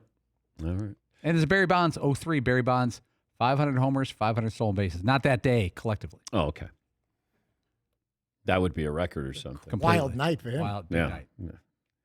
McLevin, final results of the poll question. Do you like having a runner on second base to start extra innings? 64% say no. We were just, Paulie said, everybody here in the room is married. So we have 5 marriages. No remarriages, 5 marriages. And then we immediately said, I would not get remarried. I wouldn't get married again. Hypothetically, of course. Yeah, Paulie. Every single dude who's gotten married a second time has said, I'm never getting married again. Every single one. I checked it. Dennis Quaid just got married, and his wife is 27. Awesome. I think he might be my age, and his wife is 27. He just got divorced again in 2018. He's 66. Oh, he's older than me. Looking good, though. Yeah. Well, he's probably had some help. Oh, accusation. Yeah, no, but I... Do you have a second source on that, Dan? Oh, no, I don't. Yeah, I wouldn't get remarried. Would anybody get remarried again? Hypothetically. Oh, Todd, quick with a hand. No, I don't know if I was get remarried, but I was wondering if like polygamy was legal. Would you take a second wife if you had your eye on someone you were falling in love with? No. If it was legal, I'd be more likely to keep the one I have and add a second one, as opposed to getting someone else instead. Because I'm very happy with what I have. If anything, I would just add to. There are places you can move to if you want to. You can. And do that. That is true. There are some pockets that have that in the Mountain Time Zone. From what I've read, I don't know. Hypothetically. Gossip. Hypothetically. No, I would not do that. Plus, like Dennis Quaid is 66 and she's 27. Man. Yeah, McLovin. Like, imagine trying to match up cultural references, like the shows she grew up on and the shows he grew up on. Well, that song by Steely Dan, Hey 19, that's Aretha Franklin. Like he's dating a 19-year-old and he's trying to explain, I think, who the Queen of Soul is. So I think that's what the reference is with Steely Dan. Let me see. Anything else on me? McLovin sent this to me, and I don't want to be an alarmist, but an aggressive human biting tick responsible for an array of diseases is rapidly expanding in Connecticut. Let me see. Yeah, McLovin. One of the big side effects of this particular, the Lone Star tick, is that it creates an allergy to red meat. And it's actually centered in the county that one Paul Pabst lives in, as a matter of fact.